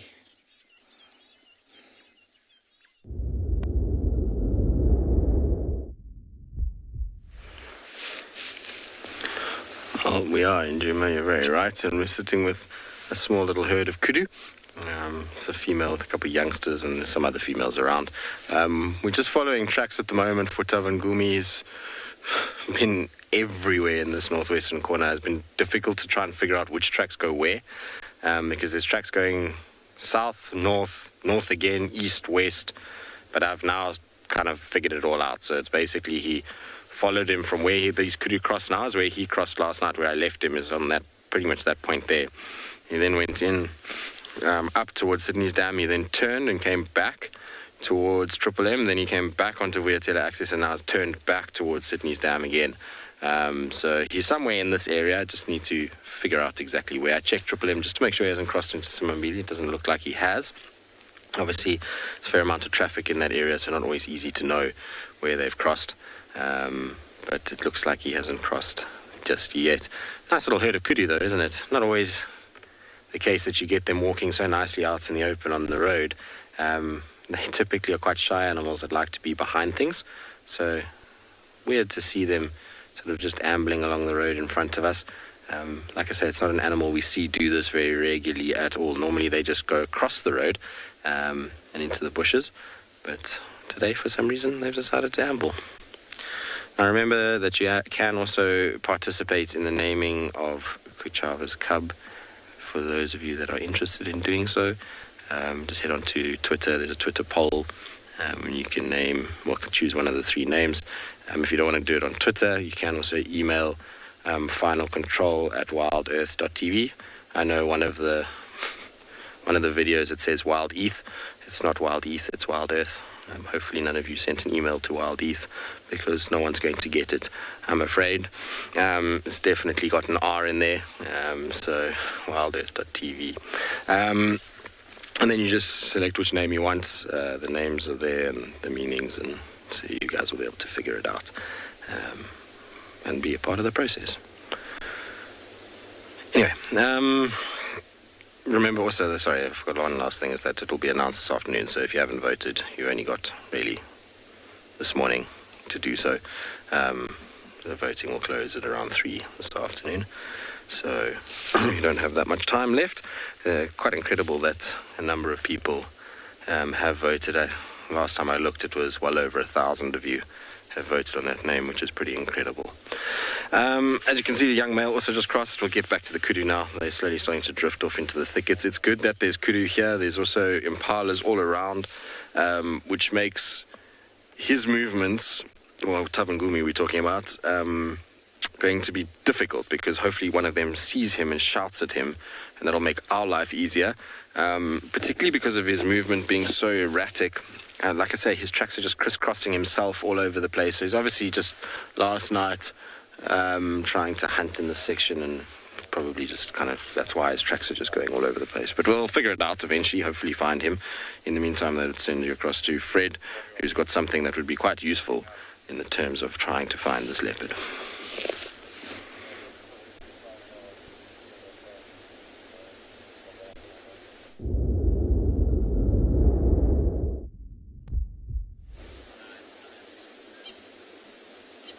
Quite useful indeed. So whilst driving the river, we've found some vervet monkeys. And this particular one is sitting in a jackalberry tree and looks like he's really enjoying feeding the berries. There you can see that one's just plucked off a berry there. But look how he uses his little, yes, and look how he's using those teeth as well. Very, very sharp little teeth. Break open the skin, and then look how perfectly he uses little fingers to be able to feed. But you see also how that monkey is looking around. Even though it's busy chewing, very, very alert. And while up in this tree where it's fairly high, it's got a great vantage point, and those eyes are very sharp. They can pick up movement from far away. And particularly a leopard. Leopard we know like using riverbeds like this. And if this monkey was to see a leopard, not only this one, but all the members of this group would start alarm calling. And that's definitely one of the things we listen out for when we drive around here. Is if you can hear monkeys alarming, they've most likely seen something of interest. And then it's always good to investigate.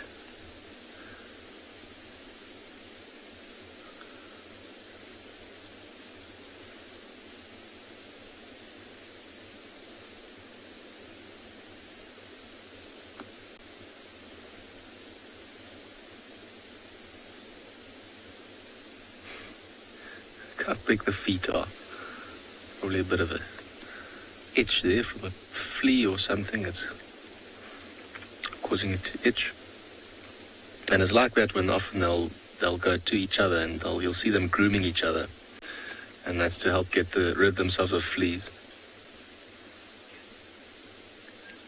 Gavin's asking if baboons are bigger than vivid monkeys. Yes, they are. The vivid monkeys are quite small. You can almost easily hold them between, two hands if you have to, where baboons are a lot bigger. And even, we saw when that little monkey was biting the berries there, and you could see like tiny sharp little teeth at the front, where a baboon has got incredibly large canine teeth at the front, in the front of his mouth, that are quite severe weapons, and in some cases those teeth might even be longer than that of a lion's. And a big male baboon, very, very, very large canine teeth. But in terms of their behavior, in some ways the vivid monkeys and the baboons are very similar. Live in troops, often in trees. The diet's fairly similar. And the behavior in terms of spotting predators and alarming for them, also very similar. Baboons would do the same thing. If they were sitting in this tree busy eating on the berries or just sunning themselves, same thing. If there was a leopard walking past here, very, very loud bark, but I try my best to imitate, but the monkeys have got a very sharp little... That's the noise they make when they see something. Where baboons, it's a very loud bark, like bah, bah, and that sound travels far, from, especially down the banks of the river here. So those are the things that we will be listening out for. Now I hope the invitation was fairly accurate.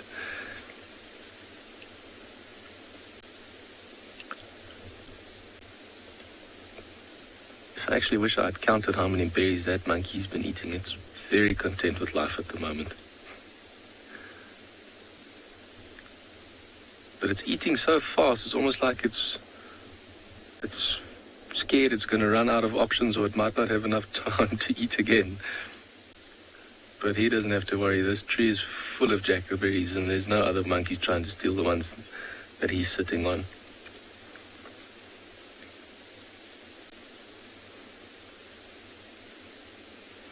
And also just in terms of weight, so the branch that little monkey's sitting on is very thin and quite flimsy. If a baboon were to sit there, that whole branch would collapse down. The baboon actually will have to hang on, as the weight will just be too much. It won't be able to support the weight of a baboon there, where that monkey is sitting now.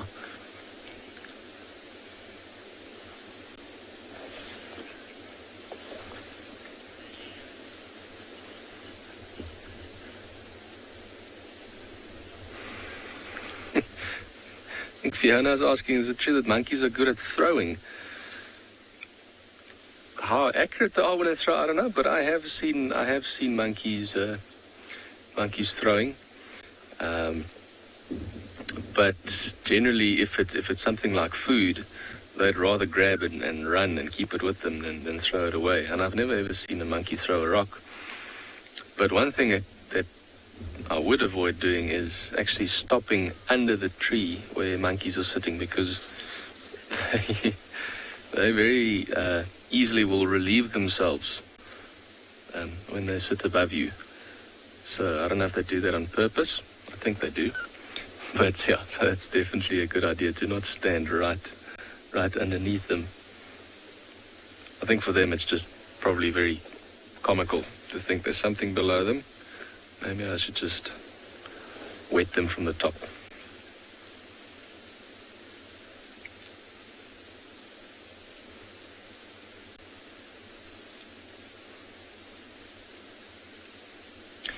But I wonder actually maybe even if in zoos or some of these primate parks where they have different species of monkeys and different primates, I wonder how often it's been seen where they maybe potentially might pick up a rock and throw it. I think you'd probably see more of that behavior with larger primates like with chimpanzees and probably gorillas. I think they definitely got the ability to do that.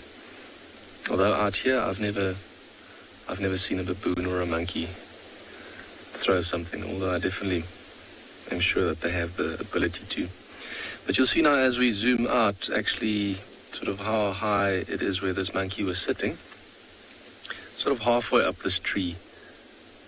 And then the other ones were actually a lot further higher up.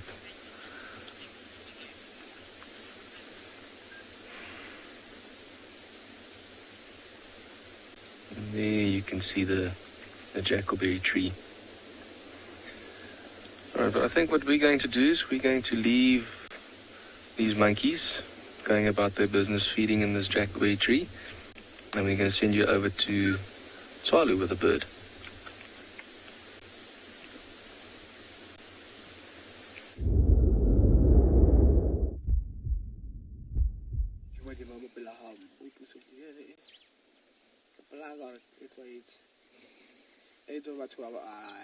Abang kri. Nako e batlang hore eme so a eme.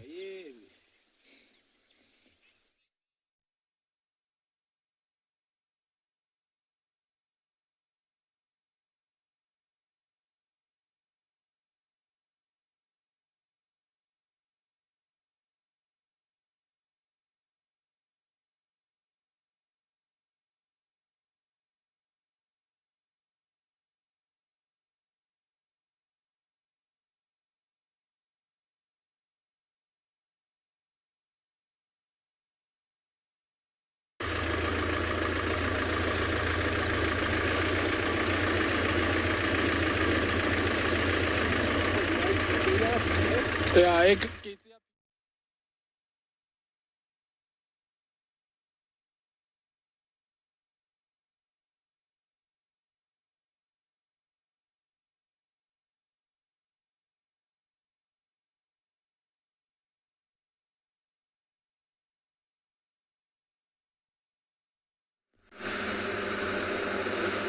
Well, unfortunately, it seems like there's a tech issue at Tswalu. I'm just checking some scat here. It's a very large scat for...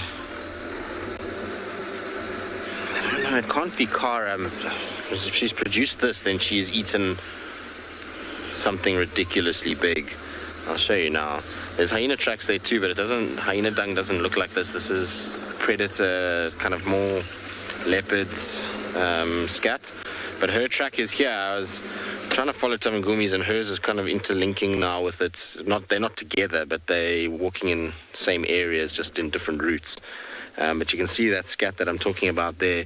Hyenas typically, when they defecate, have a much lighter colored scat. When it's fresh, it's almost like a green color.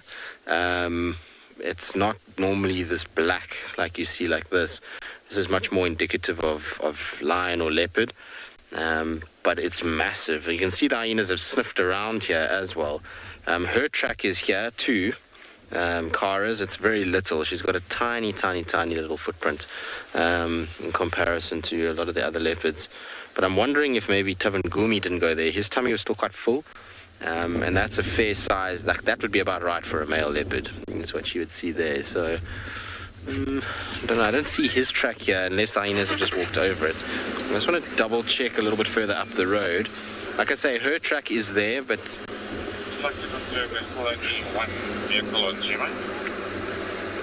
Let's just see if his is here too.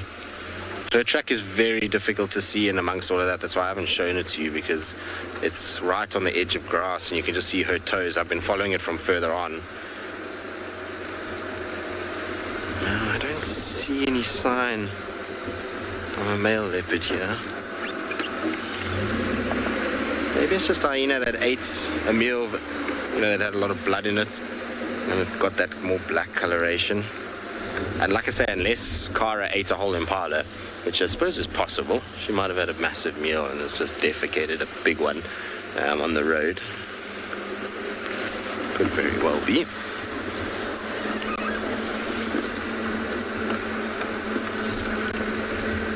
See, her track changes here now.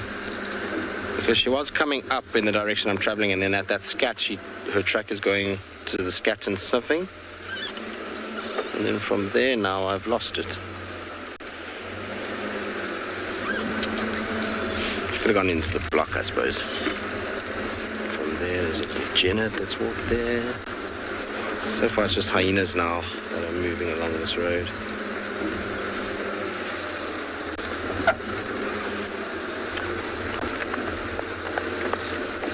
Nope, no sign of her coming back up again. Maybe at that scat she just turned off the road. It's possible. It's difficult here. She's lately been enjoying this block on my right, which is not really navigable at the moment because of how long the grass is and how much damage the elephants have done with pushing over trees. You can't really drive in there at the moment. The guys tried the other day with her and they lost her within like 3 minutes. So she seems to be hanging around a lot in this block. But the presence of hyena tracks, her tracks, that scat, maybe she had a kill and we just didn't find it in time, and it either got robbed or she finished it. I suppose she was seen 2 days ago, so it can't have been a big impala for 2 days. She would have still been eating. And, her with a big adult ram, she's going to really struggle to hoist that, as we saw the other day when the hyenas stole from her. The impala ram is just way, way too big for her to be taking up trees at the moment.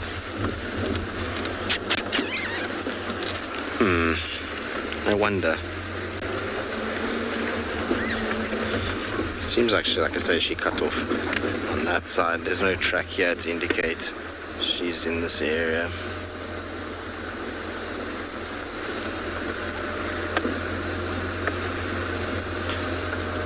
Danica is 14 years old. No, leopards' territories don't really change based off season.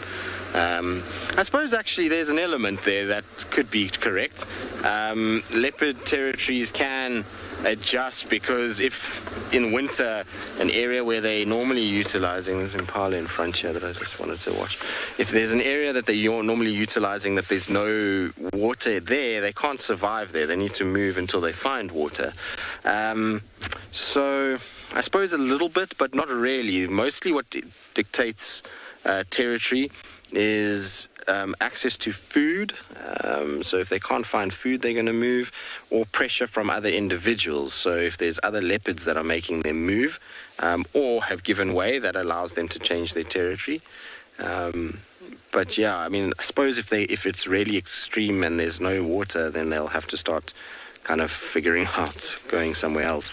But generally, they don't really change their territories too much based off that. It's more just competition-based than anything else. When I say competition, I mean with other leopards. And impalas disappearing. Always when you've got impalas around and leopard tracks around, worth just stopping for 5 minutes and scanning. Sometimes a leopard can be right near that impala and just looking and watching and checking out where it is. So it's worth just, sitting and taking it in a little bit. I wonder if Tavangumi isn't also hanging around this area. I just thought about it now because I heard the anti-poaching dogs barking. I wonder if he's part of the reason he's here at the moment is because of these dogs. Leopards actually are a big problem when it comes to domestic dogs. If you have domestic dogs in areas where there's leopards, you can bet that there's going to be a problem at some point, and these dogs are going to try and go after them. So maybe he's hearing these dogs barking, and that's part of why he's hanging around. I don't know. But let's see how he goes and eventually where he shifts and changes to according to his territory.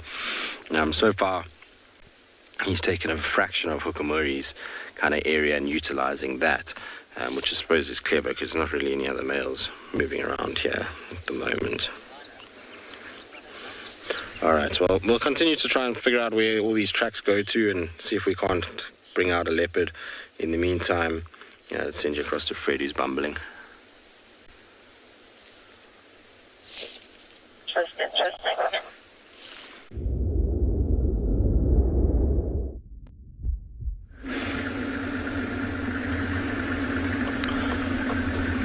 All right, welcome back to our drive. We're now out of the riverbed to continue on and see what else we can find.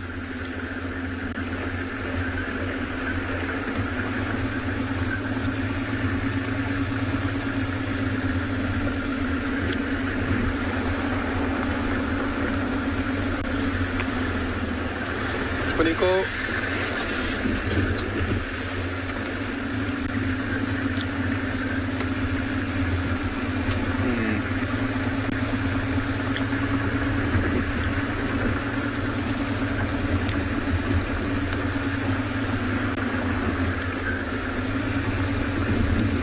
Well, I think I just heard a brown-headed parrot calling on the left, and I think I saw one fly off to the right. They often nest here in the hollow cavities of the trees, but I've also seen one or two use the power lines. So let's see if I can find one for you.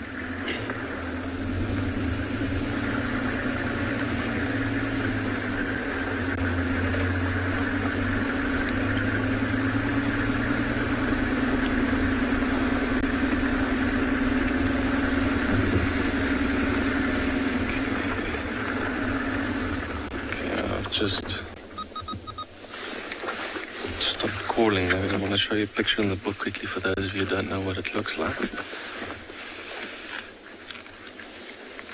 It's one of those interesting birds that you don't really expect to see on a safari, like a parrot.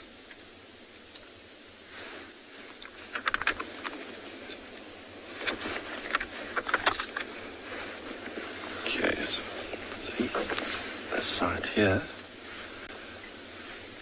Just want to show you. It's here at the bottom one here. Very, very brown head. Overall, sort of green, light green on the front, and then more darker green at the back. Very nice. About 23 centimeters they can get. So that's what we were hearing. That's what we were hoping to find. So we'll keep an eye out. Maybe we can see one of them.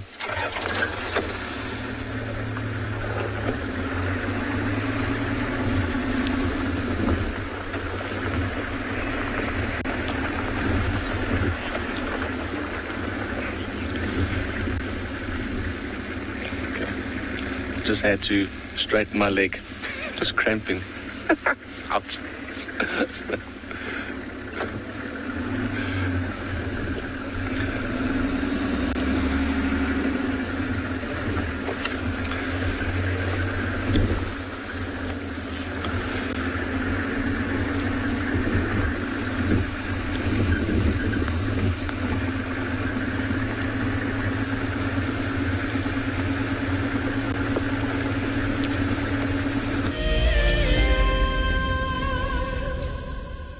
Take 27. I'm Carol from Chicago, USA. This is me 5 years ago. No music, no editing, real time. I was hooked. Thank you so much for that, Wild Earth. I had lost my job, and I also lost one of my pets.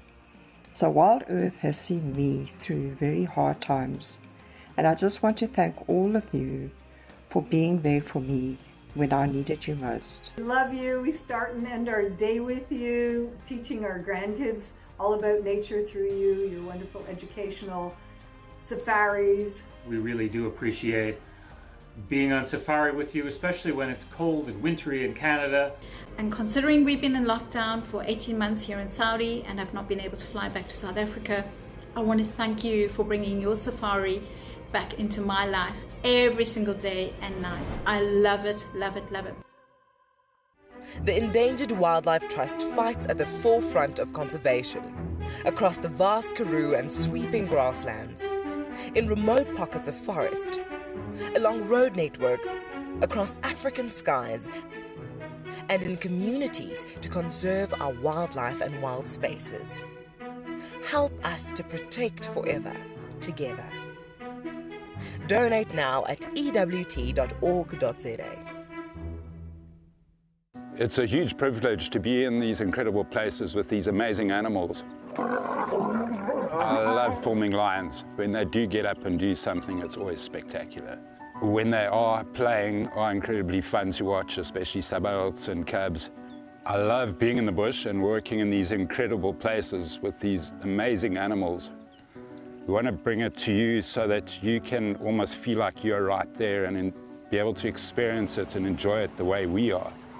Look at this, the little one is up and about. Certainly hasn't had enough milk at this age. No amount of milk is enough. Oh, Corky. Too sweet. Oh, look at this.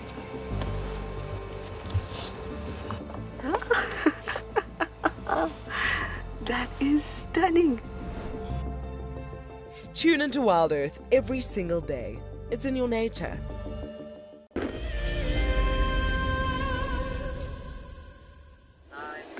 So we had reports of elephants and buffalo at Leopard Dam. So we've made our way here and been lucky enough that there is still an elephant just finished drinking. Looks like a young bull. Finished drinking and wants to maybe head north. There was a second that was here a bit earlier. It's already headed away. And I think there's a giraffe we just saw approaching from behind that elephant as well. There it comes. It's a busy day at the waterhole. Giraffe will probably give that elephant plenty of space. No need to get into an argument. Oh, the elephant does not like it. Look at that. You see how it's opened its ears like that? That's often perceived as a sign of aggression. It's not aggression at all. It's simply the elephant trying to hear better. What is this thing approaching me? Has the added benefit of making it appear much larger so it can intimidate away most things that it doesn't want nearby. And this is a young elephant bull, probably just in its 20s. So still having to throw its weight around a little bit to ensure that everyone pays it respect. And we've had other reports as well from some of the other guides in the area that there could be a lioness or a young male lion also in the area. There were tracks seen on the side where the elephants are. And apparently some alarm calling was happening earlier.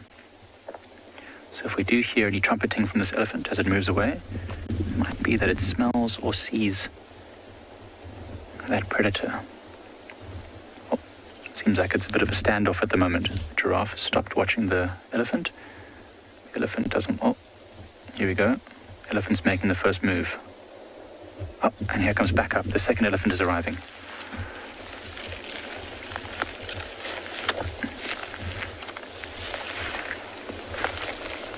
Let's see how this face-off progresses.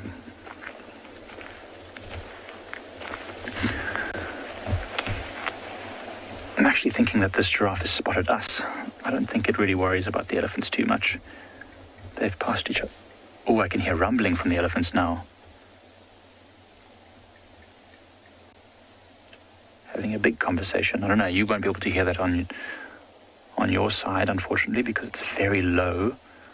They're using infrasound, that very, very low frequency rumbles that communicate over long distances. If there are more elephants in the area, they'll all be aware of what these two young males are saying. The giraffe is now, every now and again, glancing off to its right.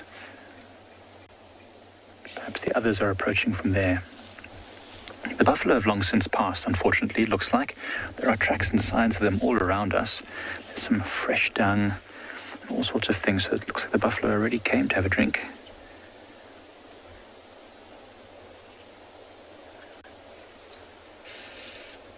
What are you planning, elephant? See, that patch there where the elephant is standing is nice and open, so it's really the perfect place for most animals to come and drink. It's sandy. It's not too muddy, they're not going to slip around, so that's probably where the giraffe actually also wants to drink from. As long as the elephant stands there, it's not going to get a chance, unfortunately.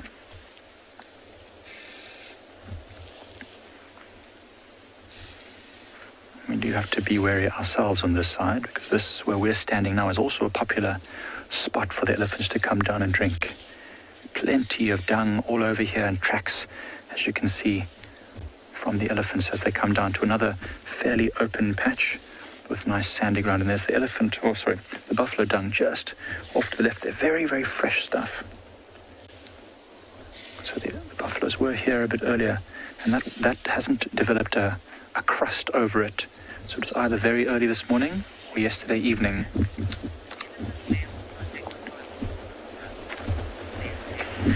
Ben 10 fan, elephants do dig for water in the soil, especially when this waterhole starts to get lower and drier.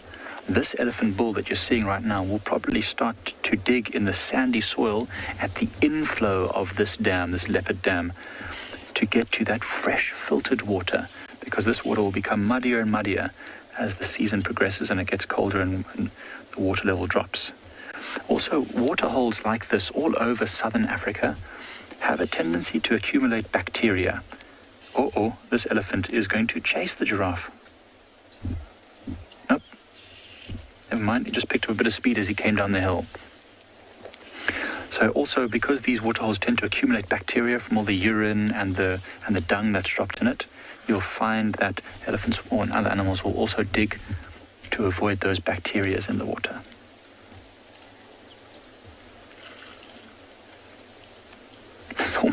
I almost feel like this elephant is trying to show off to that giraffe. Like, look what I'm doing. I'm drinking water. And you can't, because I'm standing in the way.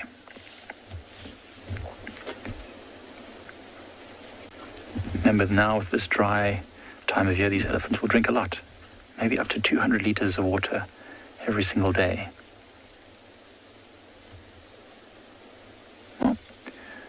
Just a sip, just to rinse the mouth out after feeding on some of the branches. And now heading north towards the boundary, which is not so far from where we are.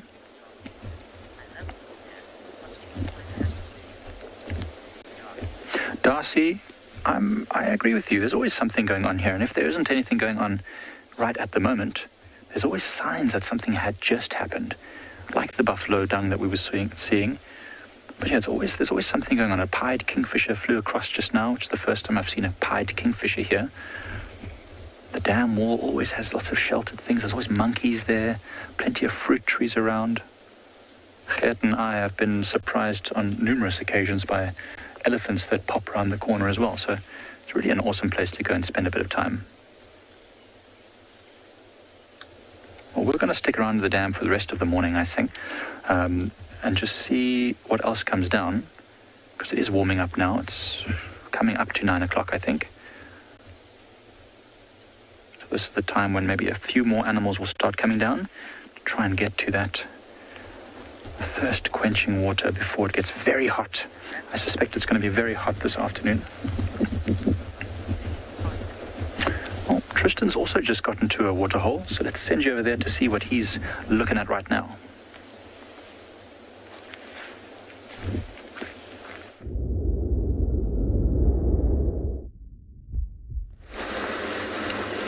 There was nothing at our waterhole. Just checking one-eyed pan quickly. I know Tswalu likes it here, but I can't find a truck crossing. I was just checking in case he crossed and a vehicle hit the tracks. Obviously, the main road here is quite busy in the morning, so can't always rely on not seeing, not that there's going to be a track to see. Sometimes they get driven over. But the freshest track that I can find is going into Buffelshoek, to an area we just don't get signal, so I can't really spend too much time looking in that section. I think it's going to be much like yesterday morning, in that we've found his tracks, we know where he's headed. There's just going to be we're going to have to wait until the afternoon, to see him coming out of those areas. What I want to do is just check a little further south, just in case. I haven't checked down towards the power lines yet, so I just want to make sure from this side that there's no sign of his track coming out and across into Arathusa or Simbambili before I really kind of concentrate this afternoon up in this section. Because if his track goes into Arethusa, there's nothing I can do about it. So we'll see. But what's kind of the pattern with him seems to be that, either you find him early in the morning, or if we don't find him, then by the afternoon he's moved. He doesn't seem to be sitting still for long periods of time. He seems to be quite an active cat and moving around even in the sort of warm part of the afternoon. So we'll just try and see what we can do. You never know. The only thing one can do is to try. It'd be nice to finish up the stint with a decent leopard sighting. I can't complain too much. I mean, I've been pretty lucky in seeing the leopards that I have. I mean, I've seen 16 different individuals in the last month, which is a very, very high density of leopards. So, we'll take that as a win amongst all the other things that we've seen as well. But it would be nice to finish this afternoon with the leopard. It would make things go very well. I'm just checking quickly. I saw a track here. It's not fresh, but it is a leopard track. This is exactly where Shadilu's cub was eaten. It's right to where I am now, so this could very well be her crossing into Djuma. It doesn't look like it's from now this morning. It looks like maybe last night. Quite a number of the vehicles have driven over it.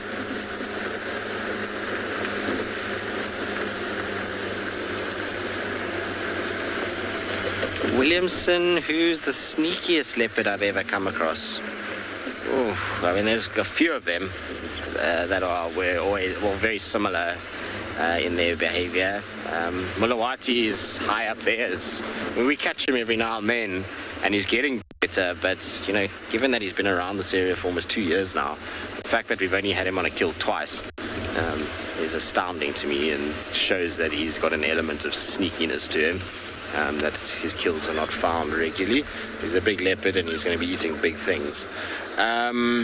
So there was a leopard we used to call Spoko, which means ghost, way back in the day, around 2011, 2012. Who else? Kojima, sneaky. At Buffalo's Hook female, she was a nightmare to find as well. Luna. There was a female down at Lion Sands that I followed for a while that was also very, very, very tricky to find. She was never really well known because she was just so elusive, but she did have a litter of 3 cubs once, which was epic. I got to see them a few times, and then one of the cubs died and she managed to raise 2 of them. I actually don't even know what happened to those cubs. They were so shy and skittish themselves. I don't think anyone actually really knows. Who else? I was trying to think. Mobeni female, when I was at Singita, she was young and did not want anything to do with vehicles. So she was skittish. Hukamuri female in Kangala. There's a number of them that have been very, very sneaky and very difficult to find. Of the more relaxed ones in terms of sneaky and can be tricky, Tandi's one, Tlalamba. Tandi particularly because she likes to walk behind you, so if you're tracking her, sometimes you'll come around and you'll come back and she's walked over the top of where you've just come from. So she can be tough. There was a male leopard in this area in 2012, and then obviously he was here for longer than that, but disappeared in 2015. Lamula, he was pretty sneaky cat as well. He could also do those kinds of things where you would track him and he would just either sit dead still right next to you and not look. I remember the one day I walked into him and he was lying in a guarri bush, and my tracker and I had walked past that guarri bush 3 times already because we were confused by the fact that we had the tracks, they disappeared. We were checking all the game paths, which means we went around this bush a few times, and then only as we were walking back and we walked right up against the bush did we spot him. His eyes he was not even 2 meters from us, just staring at us through the bush, sitting dead still. So he was sneaky in that regard. He used to just try and hide from you, or he'd walk behind you. So he was pretty good at it. There's a number of them. When a leopard wants to be sneaky, it can be sneaky. Any single one. we're lucky here that we have very habituated cats that let us view them. But there's even within those habituated cats, if it's on their day where they just don't want to be found, even if you find them, you'll lose them quickly or you won't find them at all. They sometimes are just like that, where they just don't want to be seen, which is fair enough if you think about it. I mean, they don't want to be seen on a certain day, then that's okay. It's like a bed day for us as humans, where we just don't go out and don't face the world. Anyway, carry on and let's see if we can find one of the more relaxed, less sneaky cats in the form of Tavangumi. We're still trying to look for him. In the meantime, let's send you across to Lauren and see how her morning's been going.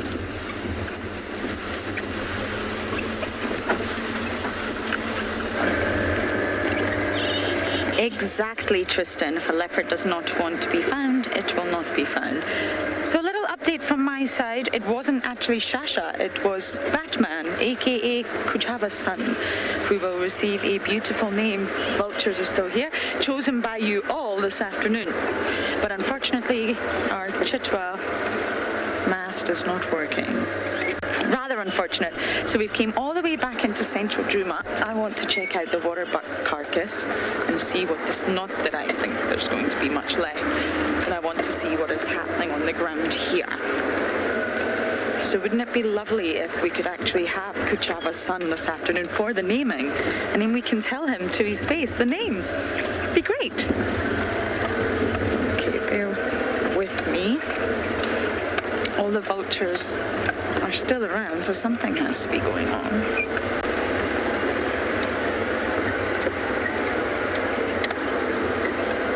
Okay, I'm going to scratch around here. Hopefully we get lucky. I'm going to send you guys over to Pinda.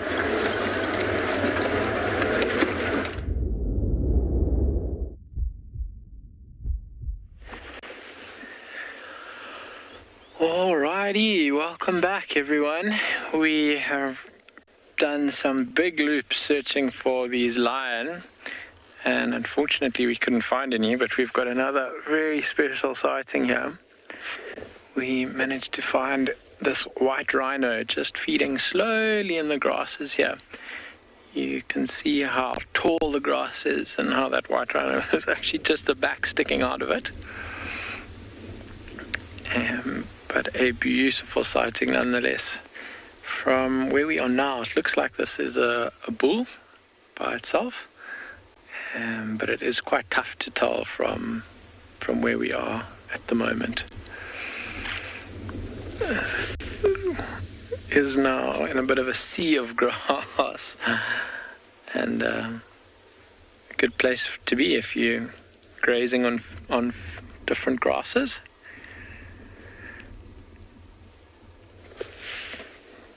You can see that ear twitching, moving around.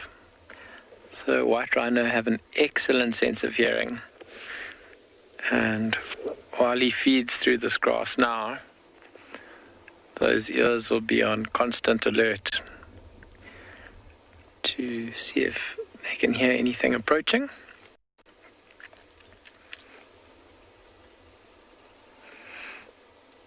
Especially with head down, the white rhinos feeding on grasses, so the head's very low most of the time, and those ears play a very important part in keeping the rhino up to date and aware of what's going on around it.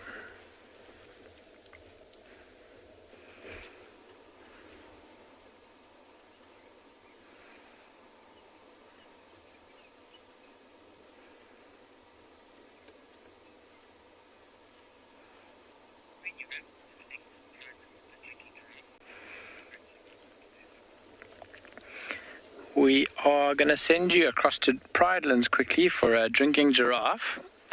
We'll stick with this rhino for another minute or two and see if it looks like we're going to get a better view.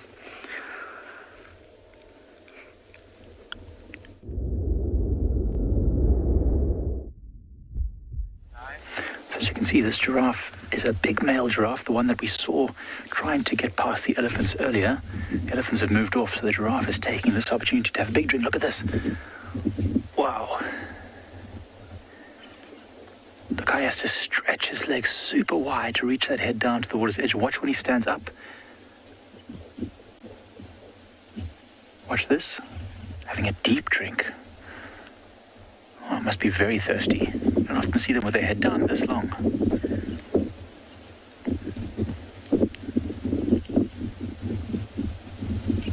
So obviously checked very carefully. Oh, and then look at that. Flicks his head and jumps up. They're very vulnerable with their head down. And so when it drinks, it needs to stand up quickly. So I was just discussing with Gert, and he was saying he heard a theory from Steve that giraffes actually have to use muscle. They have to tense their muscle to bend their head and neck down. So when they stand up, it's more like a automatic reflex. That the head flicks up like that. It makes sense, I suppose. So now the wind is picking up, which makes it a bit nervous for this giraffe because it can't smell as easily and certainly can't see movement very nicely. So it's just stopping for a moment, just to look around. And time for another drink. I wonder where this wind came from. It's very cold, very chilly wind. Got goosebumps all over. You can see the ripples on the water building as this wind rushes through here. I wonder if that giraffe is looking at something. It seems to be staring intently. Now it needs to be extra vigilant because it doesn't know when it sees a movement. Is that a movement of a predator, or is that just a branch moving?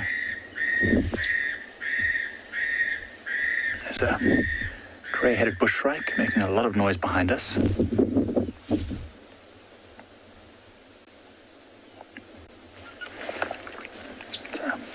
A number of vultures or other birds of prey also flying behind us.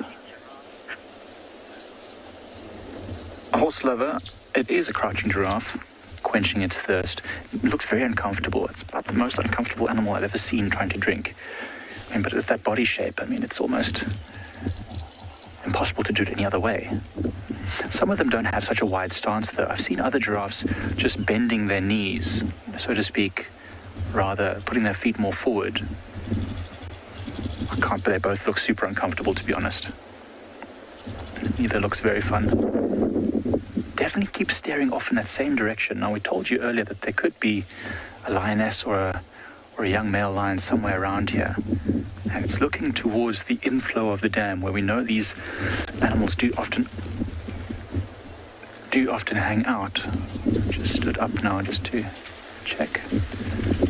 Can't see anything through the tree line. We just have to be vigilant. There's no alarm calls or anything, and this giraffe's not making any noise. They don't usually make noise per se, but they do have this tendency to breathe out very strongly. If they see a predator, you'll hear this like this one's drinking again, so I don't think it's anything to worry about. So whilst this giraffe quenches its thirst, it might be here for a little while, we'll send you back over to Pinder.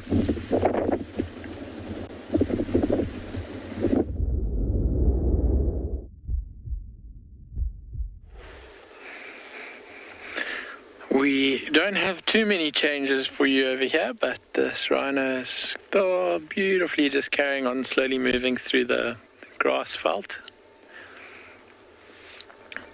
Every now and again turning around. It looks like he's slowly walking down into the bottom of this drainage line where we are now. And I walked in here not too long ago, a couple of days ago, and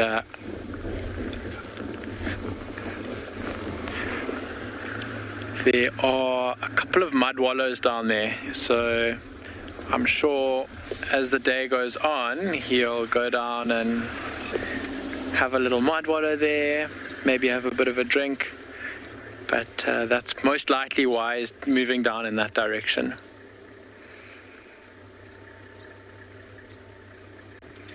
If you look quite closely and carefully on the rhino, you might be able to see some remnants of yesterday's mud wallow. Little bits of crusty mud flaking on the back.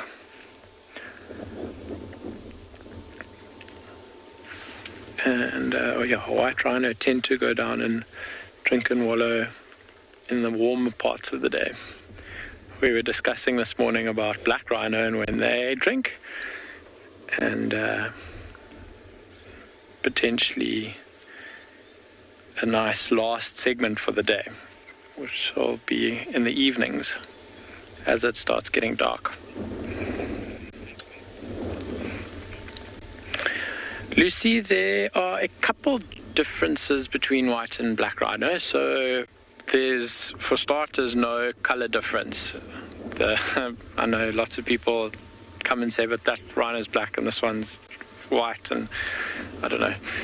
So there's no real color difference. The colors of rhino is completely dependent on the mud that they've been wallowing in. So the main difference is, firstly, size. White rhino are substantially larger than black rhino. White rhino also eat grass, like this white rhino is eating now. And black rhino, if we were to find them in this area, would be down in the bottom of the drainage where there are all those thickets and trees, because they browse, so they eat leaves and twigs and that sort of thing. So they feed on completely different food types. And the mouth shape, because they feed on different things, is quite different. So white rhino have got these big, flat, like lawnmower type mouths, which are designed for eating lots of grass, whereas black rhinos have got a much more pointy, narrow mouth. So if you go onto Google and you Google maybe some pictures of white rhino and black rhino, and you look quite closely at their mouths, then you'll be able to see the difference. From a distance like this, the main difference we look for to differentiate between black and white rhino is, if you look at the back of this rhino, there's like almost a little hump in the middle towards the back. That bulge that sticks up in the middle there is distinctive of white rhino. Black rhino, their backs are like a complete saddle. So from shoulders to tailbone, one big saddle with no hump in the middle. And then also how they hold their head. So this white rhino and other white rhino will be feeding on grasses, so unless they're trying to lift their heads up to see what's happening around them, their heads will be very low, whereas black rhino will often walk around and behave when they're not in a stressful situation, and their heads will be kind of more at shoulder height. So that comes from how they feed. And those are a couple of the differences. It really has a beautiful setting for this rhino sighting this morning, though. This area is characterized by these grassy hilltops and then more wooded drainage lines or dry rivers. And actually, for that reason, it can be a good part of the reserve to come looking for both black and white rhino. So the white rhino out on the hillsides, feeding on the grasses, and the black rhino a little bit lower down in the drainage lines, in the thickets. Dorinka, there's nothing that's really going to prey on a fully grown rhino apart from humans. Lions have been known to hunt young rhino, and elephants are most definitely larger than rhino, and if there's a conflict for whatever reason, fully grown rhino would still come off second best, but I think that's quite unusual and unnatural. So a fully grown rhino, apart from humans, has got no real predators or real threat. The females will obviously often be looking after youngsters, though, so they'll normally be quite uptight because of the threat of lions and such.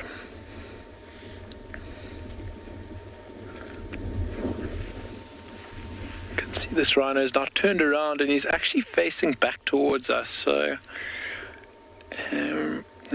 quite a widely reported on sort of fact is that white rhino are sort of indiscriminate grazers, so they feed on any and all grass, or most grasses. But I've found anyway, that if you sit and you watch these rhino on Punda, they'll feed on very specific little patches. So they'll walk into an area, feed on grasses, and then walk through a whole lot of more grass to get to another little patch, and then carry on feeding there, which for me means that they are selectively grazing on specific species of grasses that might be more sweet. We are going to leave this rhino to carry on feeding now and head off to a watering hole. We will hopefully find some things there and come back to you in a little bit.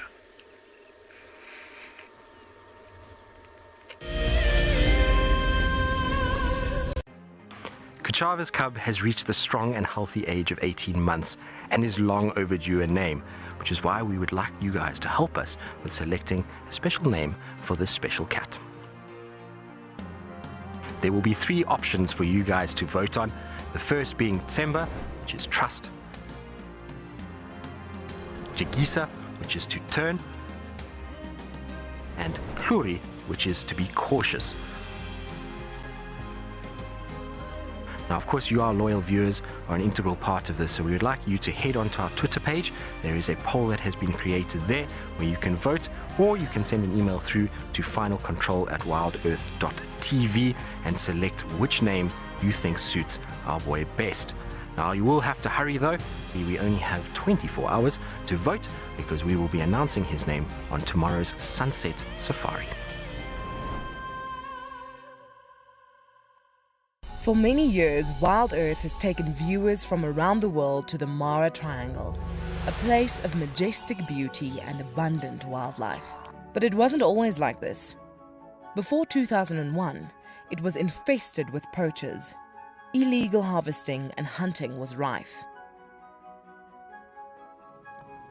Now the situation couldn't be more different. The hard work and dedication of the Mara Conservancy has revolutionized this magical land. But now, the loss of revenue from tourism has created a grave crisis. The Mara Conservancy needs help if they are to continue protecting the reserve and supporting the local communities whose livelihood depend on its survival.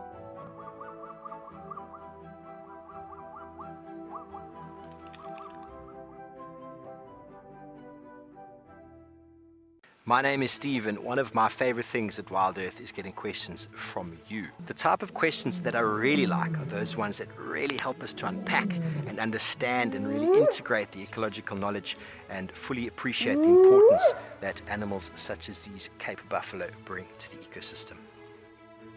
If you want to ask a question on Wild Earth, you're going to have to register on the website. But once registered, just head on over to the live safari page and enter your question under the live feed.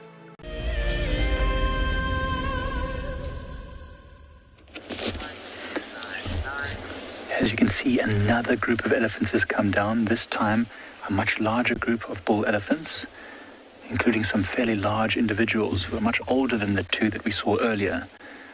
They could be part of the same group. Those other 2 might have just split off.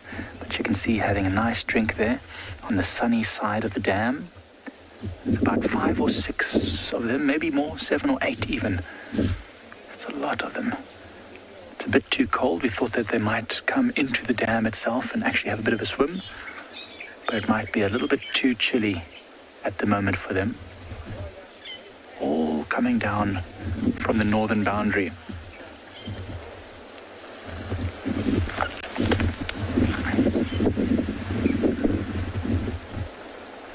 So these elephants are probably part of the group that we were told about earlier that was hanging around north of the dam. I thought there might have been some youngsters, some females maybe in it. But their females won't be far behind. You know, elephant bulls like this will almost always be shadowing herds of females for the hopes of some mating opportunities.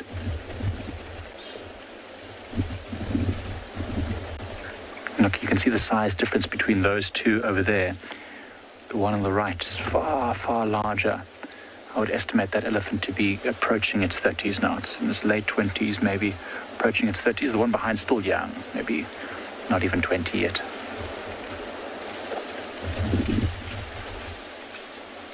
Just have to keep aware now. The wind has picked up quite significantly.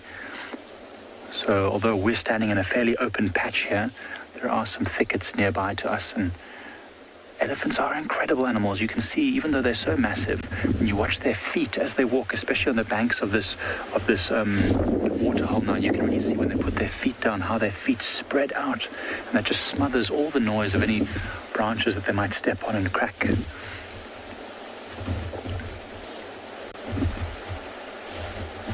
Elephants love those trunks as well. Reaching them down and up, twisting them. Much more control over their trunks than we have over our body. I often see baby elephants not knowing how to use their trunks, and they get frustrated, just start spinning their trunks round and round. Oh, it sounds like we've got some elephants approaching us. And as you can see, as we talked about earlier, okay, we just need to, no, the bull elephants don't raise the youngsters at all. As we were literally just saying now, elephants can quickly approach us, and there was an elephant bull coming over the dam wall directly towards us. This is a young elephant bull.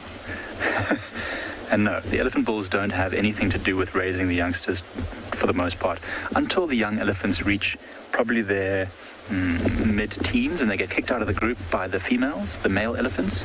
Then the larger males who have formed groups like the one we were just watching drinking, they will start to look after those young males and teach them the lessons that they need to become successful elephants. Thanks, Alexa. He saw us, though, and elephants, animals are quite predictable. Nothing wants to have a conflict for the most part. So I was sitting just down there watching those elephants, and another elephant came along the dam wall, and it saw us and sort of raised its head, turned around and started moving away from us. It saw us here. It had an opportunity to move away, and it did that without coming into conflict. It's a good thing that we're in quite an open area, so it could see us.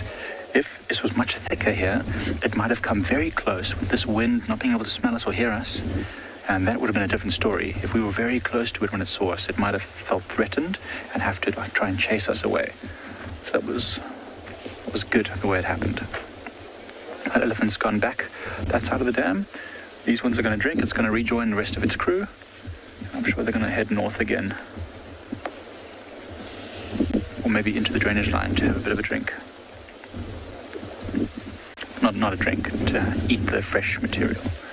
Okay, so while we think about what we're going to do next, we'll send you over to Lauren at Juma.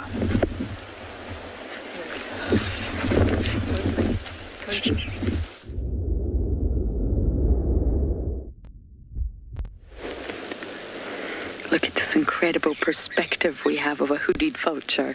It's all very exciting here. There are vultures everywhere. We've had a hyena with a leg in its mouth, but I can't quite figure out where the carcass is. We can smell it. I think it's been dragged. The grass is still very long here, but the vultures wouldn't be here if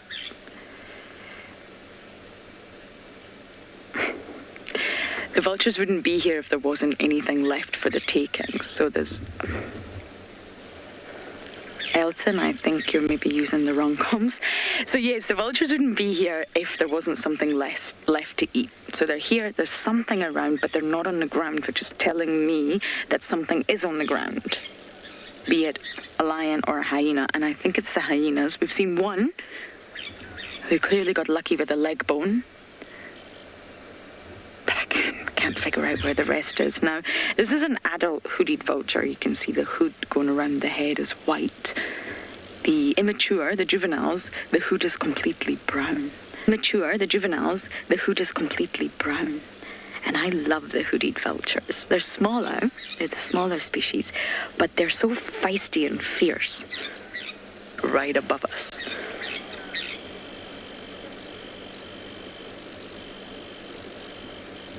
And of course they're here for one reason and one reason only. They followed the lions, and the lions delivered.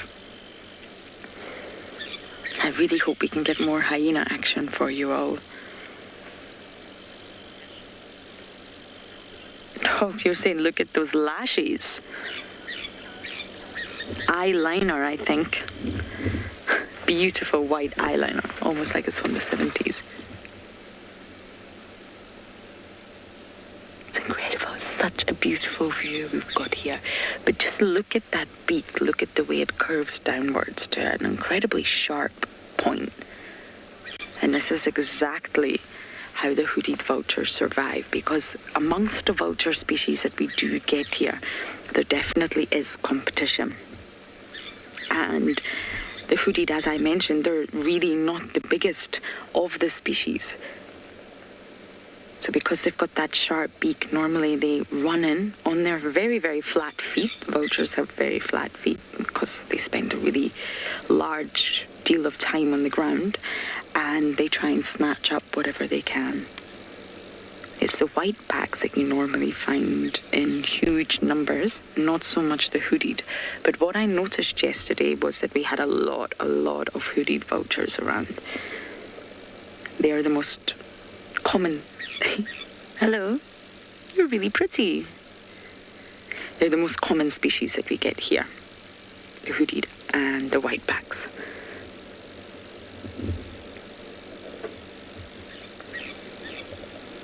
You have seen the lappet face. Just lost my voice a little bit there. They're the largest. We have seen the white-headed here, but they're not very common whatsoever. We get quite a range of vultures.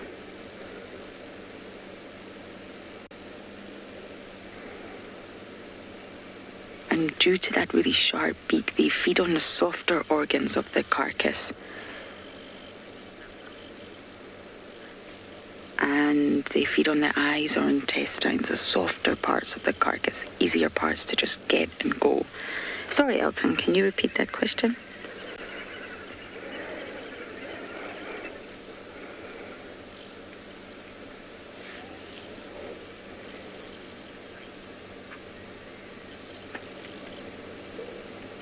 Lucy, because they clean up. Really, really simple. They clean up carcasses. So the lions and even leopards, they won't finish the entire carcass. They normally leave behind a bulk of the skeleton. And off we go. That was always going to happen at some point.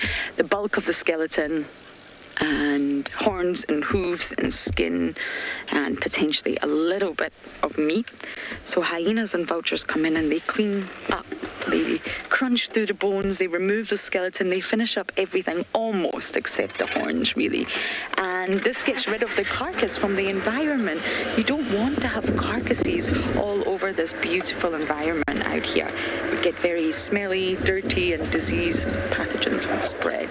So they come in and they clean up. Fantastic. Okay, we're going to try and find more hyenas for you all, and at least try and find this carcass. And as we do this, we're going to send you to another live location.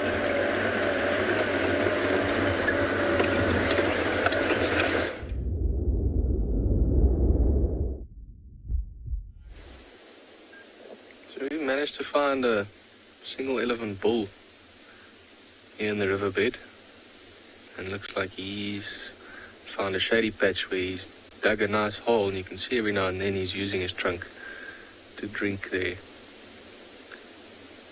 Takes a few sips to drink, and then he'll also throw some wet sand over his back and on his head. There you can see him drinking.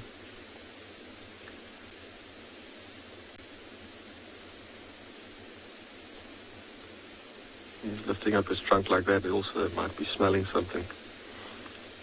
But what's interesting with this elephant bull is he's only got one tusk. So it looks like he's broken off potentially his left tusk,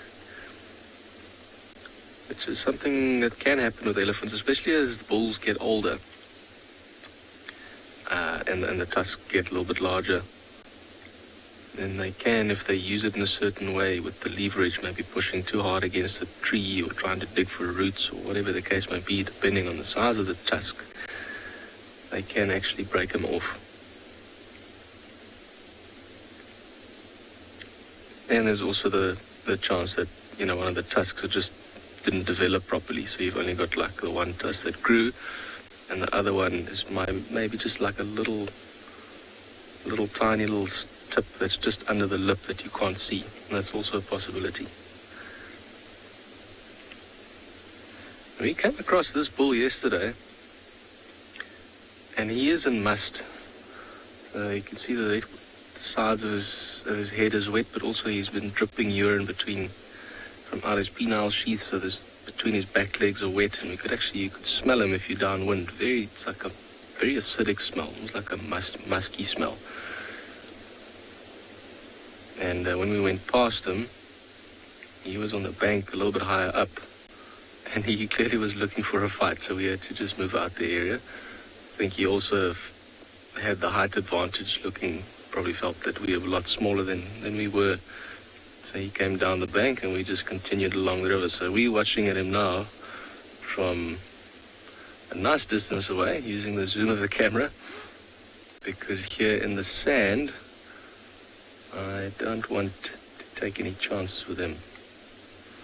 Especially this part of the river where we're driving, the sand is quite thick, so we don't have a lot of speed. So we'll give him a nice wide berth, and then he can feel comfortable. And then he doesn't think we're challenging him. So we can just watch him doing his thing. But so this bull, with him being in must, he's most likely moving through the area looking to find a herd of elephants with females that are in estrus. And while he's moving around, if he picks up the scent of a herd, and particularly of an estrus female, he'll follow that scent and try and join up with the herd to mate with. He looks like a fairly big and old bull, so I think his chances are pretty good.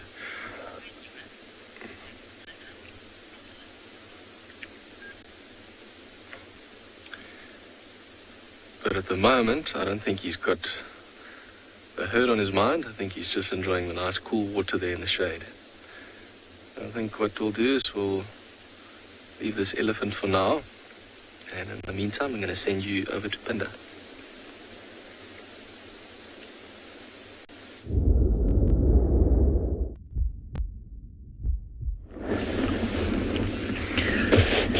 We have come back across here to where the cheetah had its kill yesterday afternoon, and the whiteback vultures are in full force here.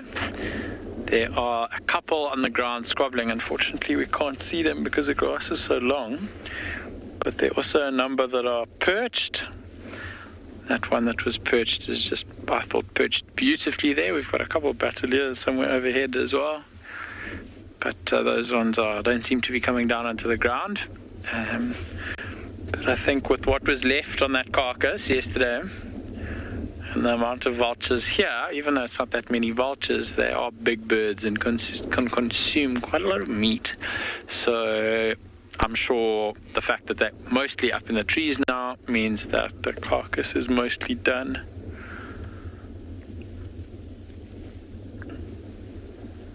This one just straightening out its feathers and grooming itself.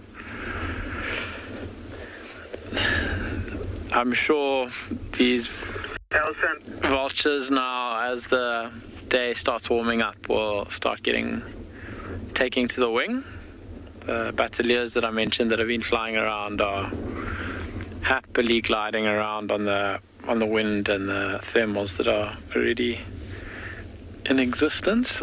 So as soon as these vultures get a little frightened by something, maybe a vehicle driving past or something like that, they'll take off and spend the day in the sky. That's kind of the spot where the vultures were down in the grass. But you can see it's really tough. Julia, I share your sentiment completely. I love vultures. They're one of my favorite birds, for sure, favorite group of birds. So I could very happily just spend the whole day parking off here watching them. But I don't think that they're going to stick around for the whole day. So that's unfortunately what it is. They do tend to drink in the middle of the day, though, and there is, as the crow flies, or as the vulture flies, quite a large body of water not far away from us. Oh, there, I can see some on the ground, but I can hear them hissing and squabbling with one another. Let's see if we can get them in frame for you. It's quite tough. They're like between these two bushes here, the big one and the small one. There we go.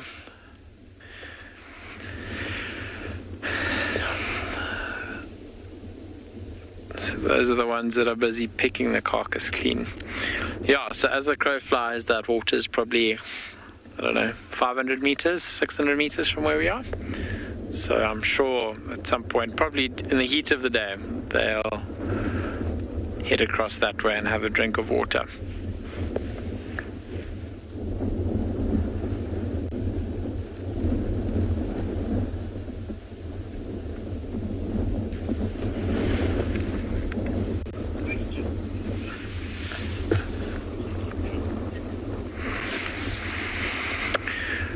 Lucy, it's not such an easy question to answer. We only regularly see whiteback vultures. So these are the whiteback vultures that we see, especially in this part of the reserve. If you come during the middle of the day, I'm sure you'll see at least one flying.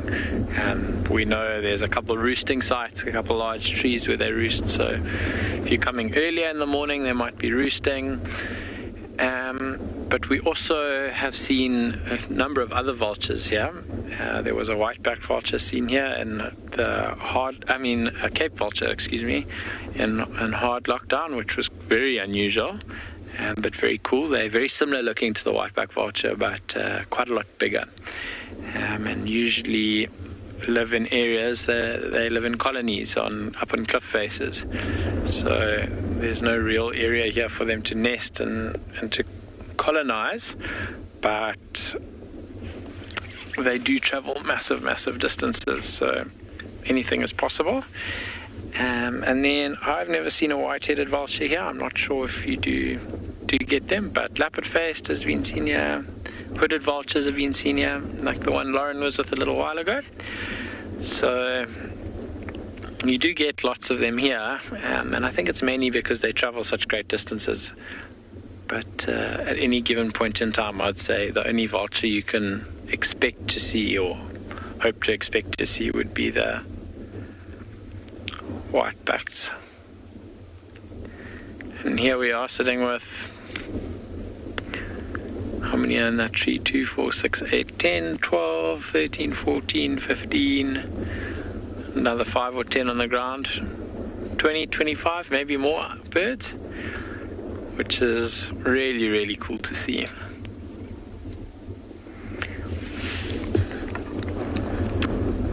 If you find yourself out at game parks and game reserves and you are seeing vultures, it can be very cool to try keep an eye open for vultures that have been tagged.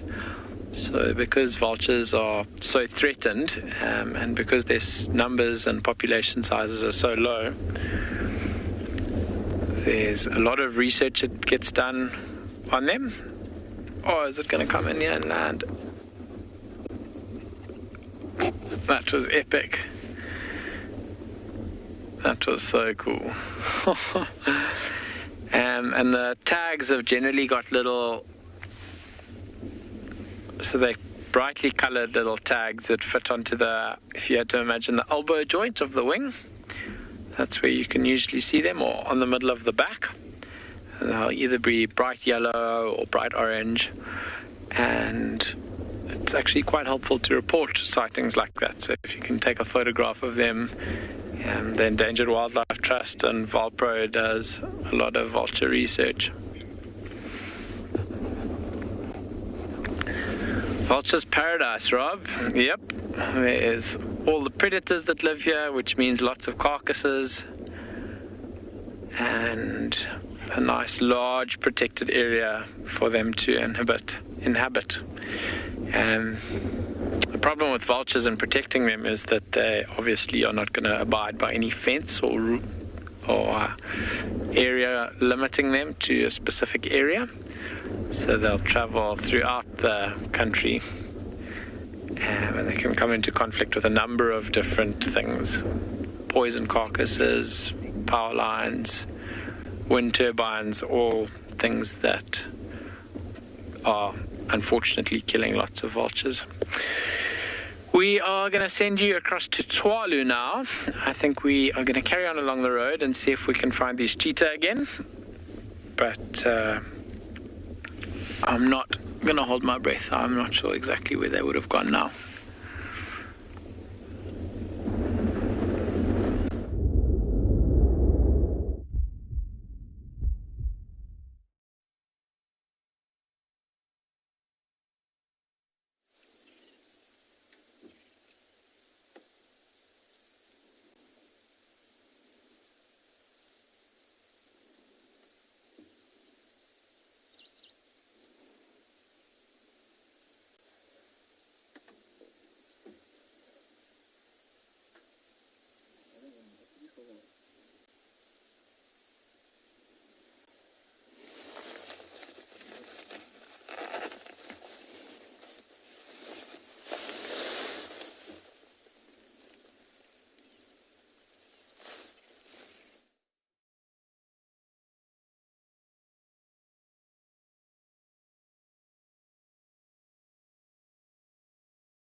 Do you dream of an African holiday in unparalleled luxury? Where your days are spent in the company of wildlife and cooling off in your very own plunge pool?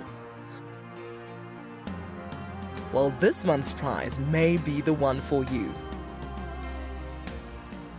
Expertly camouflaged into the unspoiled environment of the world-famed Sabi Sand Game Reserve, it's hard not to fall in love with Simbambili. Sign up to be a Wild Earth explorer before the end of May, and you and a friend could be jetting off to this ultimate escape from reality.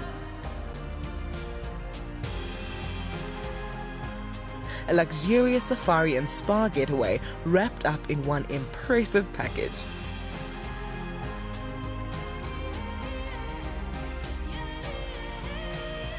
Wild Earth Explorers, it's in your nature. The reason why we see that wildebeest by himself is because he's a male, or a bull, as we typically would call him. And what he does is that he marks and defends an area. Essentially, he is looking for the ultimate piece of land or prime property. Needs to have good grazing, needs to have a water source close by. And not too far away from here, there's a sickle bush thicket that would provide just enough shelter from the wind and the rain.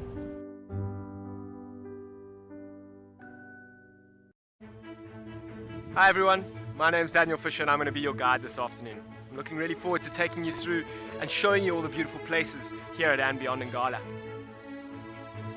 If you have any questions, please register on our website.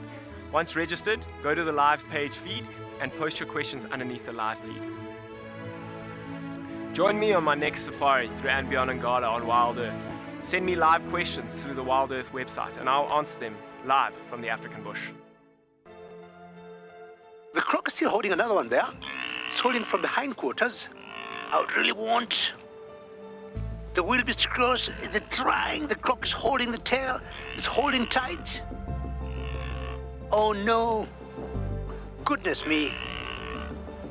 Lucky, lucky wildebeest. You have another day to live. Expect the unexpected here on Wild Earth daily.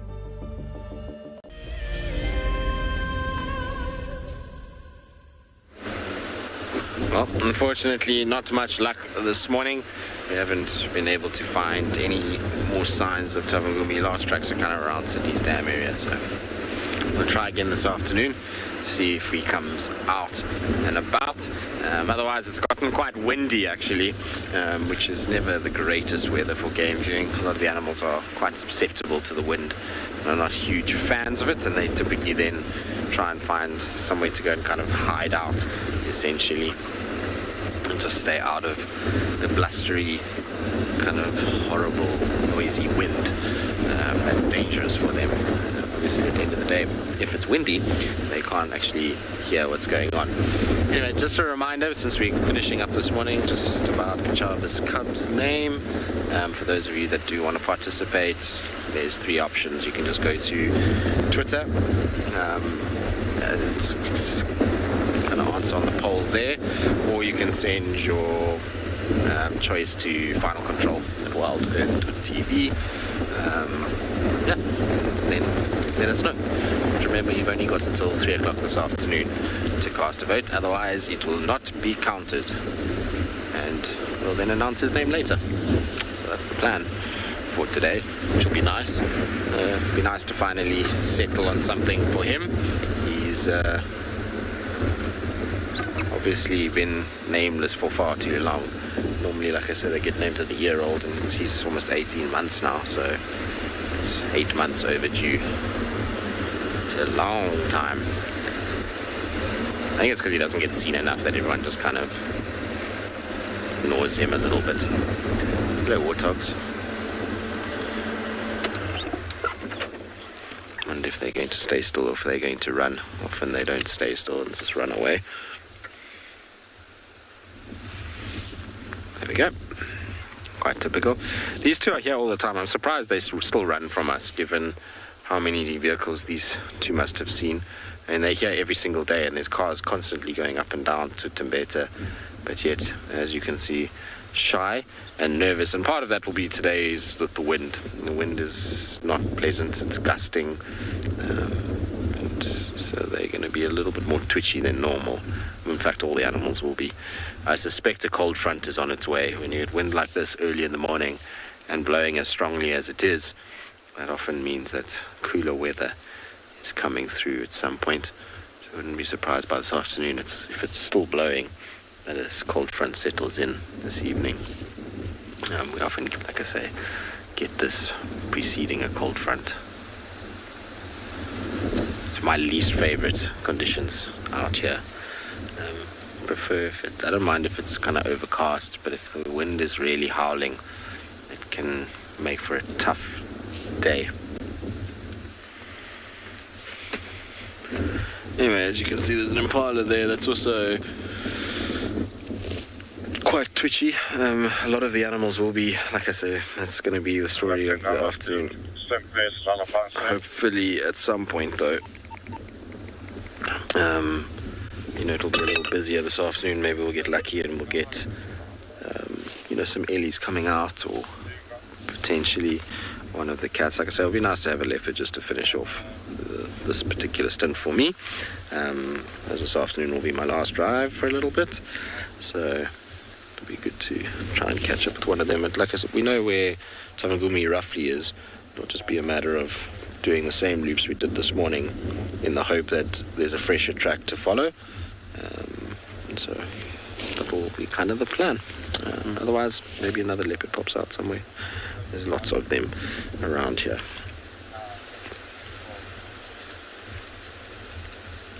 But it's that time of the day where we're going to say goodbye to all of you. Hopefully you've had a good morning with us. It seems like there's been a little bit of something from everywhere.